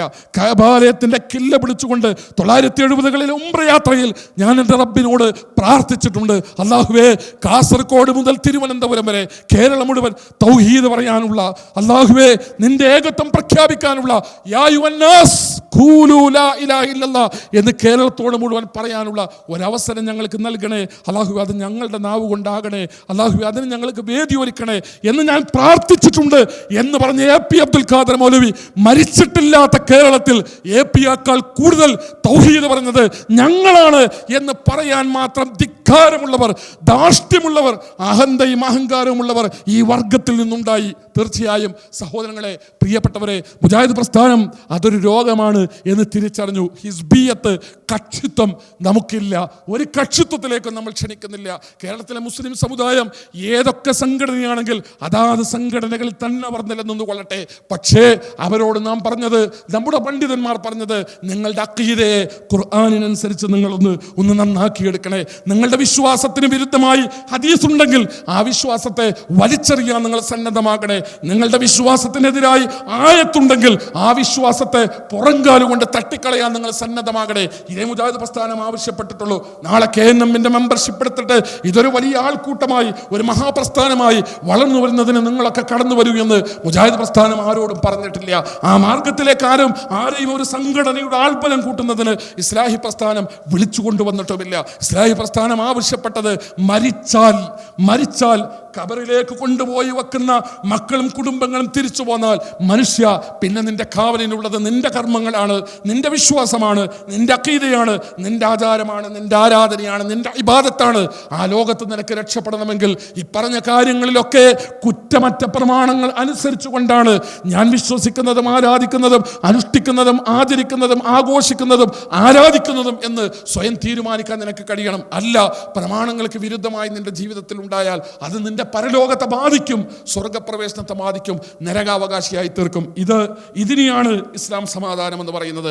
മരണപ്പെട്ട് പരലോകത്ത് ചെല്ലുമ്പോൾ ആത്യന്തികമായി കിട്ടേണ്ടുന്ന സമാധാനം, ദാറുസ്സലാം, സമാധാനത്തിന്റെ ഗേഹം, സ്വർഗലോകം. ആ സ്വർഗലോകത്തുള്ള സമാധാനമാണ് ആത്യന്തികമായി ഇസ്ലാം ലക്ഷ്യം വെക്കുന്നത്, ഇസ്ലാഹി പ്രസ്ഥാനവും ലക്ഷ്യം വെക്കുന്നത്. അതുകൊണ്ട് തന്നെ സഹോദരങ്ങളെ, ഈ മഹാപ്രസ്ഥാനത്തിന്റെ, ഈ ആദർശ കൂട്ടായ്മയുടെ, ഈ പ്രബോധന സംരംഭത്തിന്റെ കൂടെ നമുക്കിനിയും ഒരുപാട് ദൂരം മുന്നോട്ട് പോകാൻ കഴിയണം. ഏതൊക്കെ കാലഘട്ടത്തിൽ ഇതിൻ്റെ ആദർശത്തിനെതിരെ ആളും ആയുധവും വാളും കത്തിയുമായി കടന്നു വരുന്നുവോ അവർക്കെല്ലാം എതിരെ ആദർശത്തിൽ അധിഷ്ഠിതമായ ആർജവത്തോടുകൂടെ അവർക്കെതിരെ നമുക്ക് എഴുന്നേറ്റ് നിൽക്കാനാകണം. ഒരു പിഴച്ച ചിന്താഗതിയുടെയും വാതിലുകൾ തുറന്ന് അവിടേക്ക് ഇസ്ലാഹി പ്രസ്ഥാനത്തിൻ്റെ വക്താക്കളെ കൊണ്ടുപോകാൻ നാം സമ്മതിച്ചുകൂടാ. എന്തെല്ലാം അടിസ്ഥാനരഹിതമായ ആശയങ്ങളിലേക്കാണ് ആളുകളെ കൊണ്ടുപോയത്. അടുത്ത കാലത്തുണ്ടായ പുതിയ വിവാദങ്ങളിലേക്കൊന്നും അതിനെങ്ങനെ പരത്തിപ്പറഞ്ഞ് കടക്കാൻ ആഗ്രഹിക്കുന്നില്ല. അതൊരുപാട് ആവർത്തിക്കപ്പെട്ടിട്ടുള്ള വിഷയങ്ങളാണ്. ഇന്നേ വരെ ലോകത്തേതെങ്കിലും മനുഷ്യന്റെ ജീവിതത്തിൽ ഇന്നേ വരെ ലോകത്ത് ഏതെങ്കിലും ഒരു മനുഷ്യന്റെ ജീവിതത്തിൽ ഒരു പ്രശ്നമുണ്ടായപ്പോൾ, ഒരു പ്രതിസന്ധി ഉണ്ടായപ്പോൾ ഒരു ജിന്ന് വന്നിട്ട് അയാളെ സഹായിച്ച ഒരു സംഭവമുണ്ടോ എന്ന ചോദ്യത്തിന് ഒരു ചെറുപ്പക്കാരൻ പറയുന്ന ഉത്തരം, പറയുന്ന ഞാനും ചോദിക്കുന്ന ഞാനും പറയുന്ന ചെറുപ്പക്കാരനും ഇപ്പം ഈ സംഭവം കേൾക്കുന്ന നിങ്ങളും മുജാഹിദുകളാണെങ്കിൽ ആ ഒരു മനസ്സ് വെച്ചുകൊണ്ട് ഞാൻ ഈ പറയുന്ന കാര്യത്തെ നിങ്ങൾ വിലയിരുത്തണം. ഏതെങ്കിലും ഒരു സന്ദർഭത്തിൽ ഒരു മുസ്ലിം ചോദിക്കുകയും ഒരു മുസ്ലിം ആഗ്രഹിക്കുകയും എന്നിട്ട് ആ മുസ്ലിമിനെ ഒരു ജിന്ന് വന്ന് സഹായിക്കുകയും ചെയ്ത സംഭവം ലോകത്ത് മനുഷ്യന്റെ ചരിത്രത്തിൽ ഉണ്ടായിട്ടുണ്ടോ എന്ന ചോദ്യത്തിന് ഒരു ഇസ്ലാഹി പ്രസ്ഥാനത്തിൽ ഉണ്ടായിരുന്ന ഒരു ചെറുപ്പക്കാരൻ അവൻ പറയുന്ന ഉത്തരം, ഷെയ്ഖ് ബിൻ ബാസ് റഹ്മത്തുള്ളാഹി അലൈഹി ഒരു ഹാളിൽ വെച്ച്, ഒരു ഓഡിറ്റോറിയത്തിൽ വെച്ച് ആളുകളോട് സംസാരിച്ചു കൊണ്ടിരിക്കുന്നു, ദീൻ പഠിപ്പിച്ചു കൊണ്ടിരിക്കുന്നു. അപ്പോൾ അദ്ദേഹം പറഞ്ഞു പോലും ആ ഹാളിൻ്റെ ഇടതുഭാഗത്തുള്ള വാതിലൊന്നടക്കാൻ, ആ വാതിലടക്കുന്നതിനു വേണ്ടി ഒരു ചെറുപ്പക്കാരൻ എഴുന്നേറ്റ് ആ വാതിലിൻ്റെ നേരെ പോയി. അദ്ദേഹം അവിടെ എത്തുമ്പോഴേക്ക് ആ വാതിൽ അടഞ്ഞു കഴിഞ്ഞിരുന്നു. അപ്പോൾ ഷെയ്ഖ് പറഞ്ഞു പോലും അത് ജിന്നാണെന്ന്. തെളിവാണിത്, ഇതാണ് തെളിവ്, ഇതാണ് പ്രമാണം. ഞാൻ ചോദിക്കുന്നത്, മുജാഹിദുകൾക്ക് ഒരു തലച്ചോറുണ്ടായിരുന്നു. എന്തെങ്കിലും ഒന്ന് പറയുമ്പോൾ ആയത്ത് തേടുന്ന, ആയത്ത് തെളിവുണ്ടോ എന്ന് അന്വേഷിക്കുന്ന ഒരു പരിശുദ്ധമായൊരു തലച്ചോറ് നമുക്കുണ്ടായിരുന്നു. ആരുടെയും അമ്മിക്കടിയിൽ അടിയറ വെക്കാത്ത ആദർശത്തിൻ്റെ ഉൾക്കരുത്തുള്ള ഒരു തലച്ചോർ മുജാഹിദുകളുടെ തലക്കുള്ളിൽ ഒരു കാലഘട്ടത്തിൽ ഉണ്ടായിരുന്നു. എന്തെങ്കിലും ഒരു വാദം കേൾക്കുമ്പോൾ സ്വഹീഹായ ഹദീസിൻ്റെ പിൻബലം അതിനുണ്ടോ എന്ന് അന്വേഷിക്കുന്ന ഒരു പരിശുദ്ധമായ തലച്ചോർ, ആരുടെയും അങ്ങാടിയിൽ കൊണ്ടുപോയി അടുക്കളയിൽ കൊണ്ടുപോയി പണയം വെക്കാത്ത ഒരു തലച്ചോർ ഒരു കാലഘട്ടത്തിൽ നമുക്കുണ്ടായിരുന്നു. ഇപ്പോൾ എന്തെങ്കിലും ഒരു സംഭവം എവിടെ നിന്നെങ്കിലും ഉദ്ധരിക്കപ്പെടുന്നത്, ആരെങ്കിലും പറയുന്നത്, ഏതെങ്കിലും കിതാബിലുള്ളത്, ആരോ രേഖപ്പെടുത്തി വെച്ചത്, അതൊക്കെ തെളിവായി ഉദ്ധരിക്കുന്ന, അതെല്ലാം വലിയ പ്രമാണമായി കൊണ്ടുവന്നിട്ട് അടിസ്ഥാന അഖീദക്കെതിരെ, സത്യവിശ്വാസിയുടെ അടിസ്ഥാന ആദർശത്തിനെതിരെയുള്ള നിലപാട് സ്വീകരിക്കുന്നവരായി ചില ആളുകൾ മാറിയിരിക്കുന്നു. എൻ്റെ പ്രിയപ്പെട്ടവരെ, സുഹൃത്തുക്കളെ, സഹോദരങ്ങളെ, നമുക്ക് തിരിച്ചു പോകണം. ഈ വികല ചിന്തയുമായി കടന്നു വന്ന ആളുകളെ അടക്കം സത്യത്തിൻ്റെ മാർഗത്തിലേക്ക് തിരിച്ചു കൊണ്ടുവരണമെന്ന സതുദ്ദേശത്തോടെ, നല്ല നീയത്തോടെ, ആത്മാർത്ഥമായ കനിവോടെ, കാരുണ്യത്തോടെ, സ്നേഹത്തോടെ, നല്ല നല്ല ഉദ്ദേശങ്ങൾ വെച്ചുകൊണ്ട് അള്ളാഹുവിൻ്റെ ദീനിൻ്റെ മാർഗത്തിലേക്ക് അവരെ മുഴുവൻ തിരിച്ചു കൊണ്ടുവരാൻ, മലയാളിയെ മുഴുവൻ കൊണ്ടുവരാൻ, നമ്മുടെ നാടിനെ മുഴുവൻ കൊണ്ടുവരാൻ, മുസ്ലിം സഹോദരങ്ങൾക്ക് മുഴുവൻ നമ്മുടെ ദീനിൻ്റെ ഈ സത്യസന്ദേശം എത്തിച്ചു കൊടുക്കാൻ അതിനാവശ്യമായ പ്രവർത്തനങ്ങളിൽ, അധ്വാനങ്ങളിൽ നമ്മുടെ ഓരോരുത്തരുടെയും പങ്കാളിത്തം ഉണ്ടാകണം. ഇസ്ലാഹി സെൻ്ററുകൾ ഈ രംഗത്ത് നിർവഹിക്കുന്ന ശ്ലാഘനീയമായ പ്രവർത്തനങ്ങൾ, അവിടെ നിങ്ങൾ ഓരോരുത്തരും കാണിക്കുന്ന ആവേശങ്ങൾ ഞാൻ നിങ്ങളുടെ മുഖത്ത് നോക്കി ഒരുപാട് സ്തുതിച്ചു പറയാൻ ആഗ്രഹിക്കുന്നില്ല. ഒരു കാര്യം മാത്രമാണ് എനിക്ക് പറയാനുള്ളത്. ജീവിതത്തിൻ്റെ തിരക്കുകൾക്കിടയിൽ ദഅവാ പ്രവർത്തനങ്ങൾക്ക് സമയം നീക്കിവെക്കുന്ന പ്രിയപ്പെട്ട സഹോദരിമാർ, അള്ളാഹു നമ്മുടെ പ്രവർത്തനങ്ങൾക്കും പ്രയത്നങ്ങൾക്കും അർഹമായ പ്രതിഫലം പരലോകത്ത് നമുക്ക് നൽകി അനുഗ്രഹിക്കുമാറാകട്ടെ. തഖ്വയോടുകൂടെ ജീവിക്കാനും ഈമാനോടുകൂടെ മരിക്കാനുമുള്ള സൗഭാഗ്യം അള്ളാഹു നമുക്ക് പ്രദാനം ചെയ്യുമാറാകട്ടെ. അറിഞ്ഞും അറിയാതെയും ചെയ്തു പോയ ചെറുതും വലുതുമായ തെറ്റുകുറ്റങ്ങളും പാപങ്ങളും അള്ളാഹു നമുക്ക് പുറത്തു മാപ്പാക്കി തരുമാറാകട്ടെ. അല്ലാഹുമ്മ ഫിൽ മുഅ്മിനീന വൽ മുഅ്മിനാത്ത് വൽ മുസ്ലിമീന വൽ മുസ്ലിമാത്ത് അൽ ഹയ്യാഉ മിൻഹും വൽ അംവാത്ത് ഇന്നക മുജീബുദ് ദഅവാതി യാ ഖാദിയൽ ഹാജാത്ത്. അല്ലാഹുമ്മ അജിർനാ മിനൻ നാർ, അല്ലാഹുമ്മ അജിർനാ മിനൻ നാർ, അല്ലാഹുമ്മ അജിർനാ മിനൻ നാർ. അല്ലാഹുമ്മ അഇസ്സൽ ഇസ്ലാമ വൽ മുസ്ലിമീൻ വഅദില്ല ശിർക വൽ മുശ്രിക്കീൻ. അല്ലാഹുമ്മ അഇസ്സൽ ഇസ്ലാമ വൽ മുസ്ലിമീൻ വഅദില്ല ശിർക വൽ മുശ്രിക്കീൻ. اللهم أعز الإسلام والمسلمين وأذل الشرك والمشركين. ربنا اصرف عنا عذاب جهنم إن عذابها كان غراما إنها ساءت مستقرا ومقاما. ربنا آتنا في الدنيا حسنة وفي الآخرة حسنة وقنا عذاب النار. آمين آمين برحمتك يا أرحم الراحمين. وآخر دعوانا الحمد لله رب العالمين. السلام عليكم ورحمة الله وبركاته.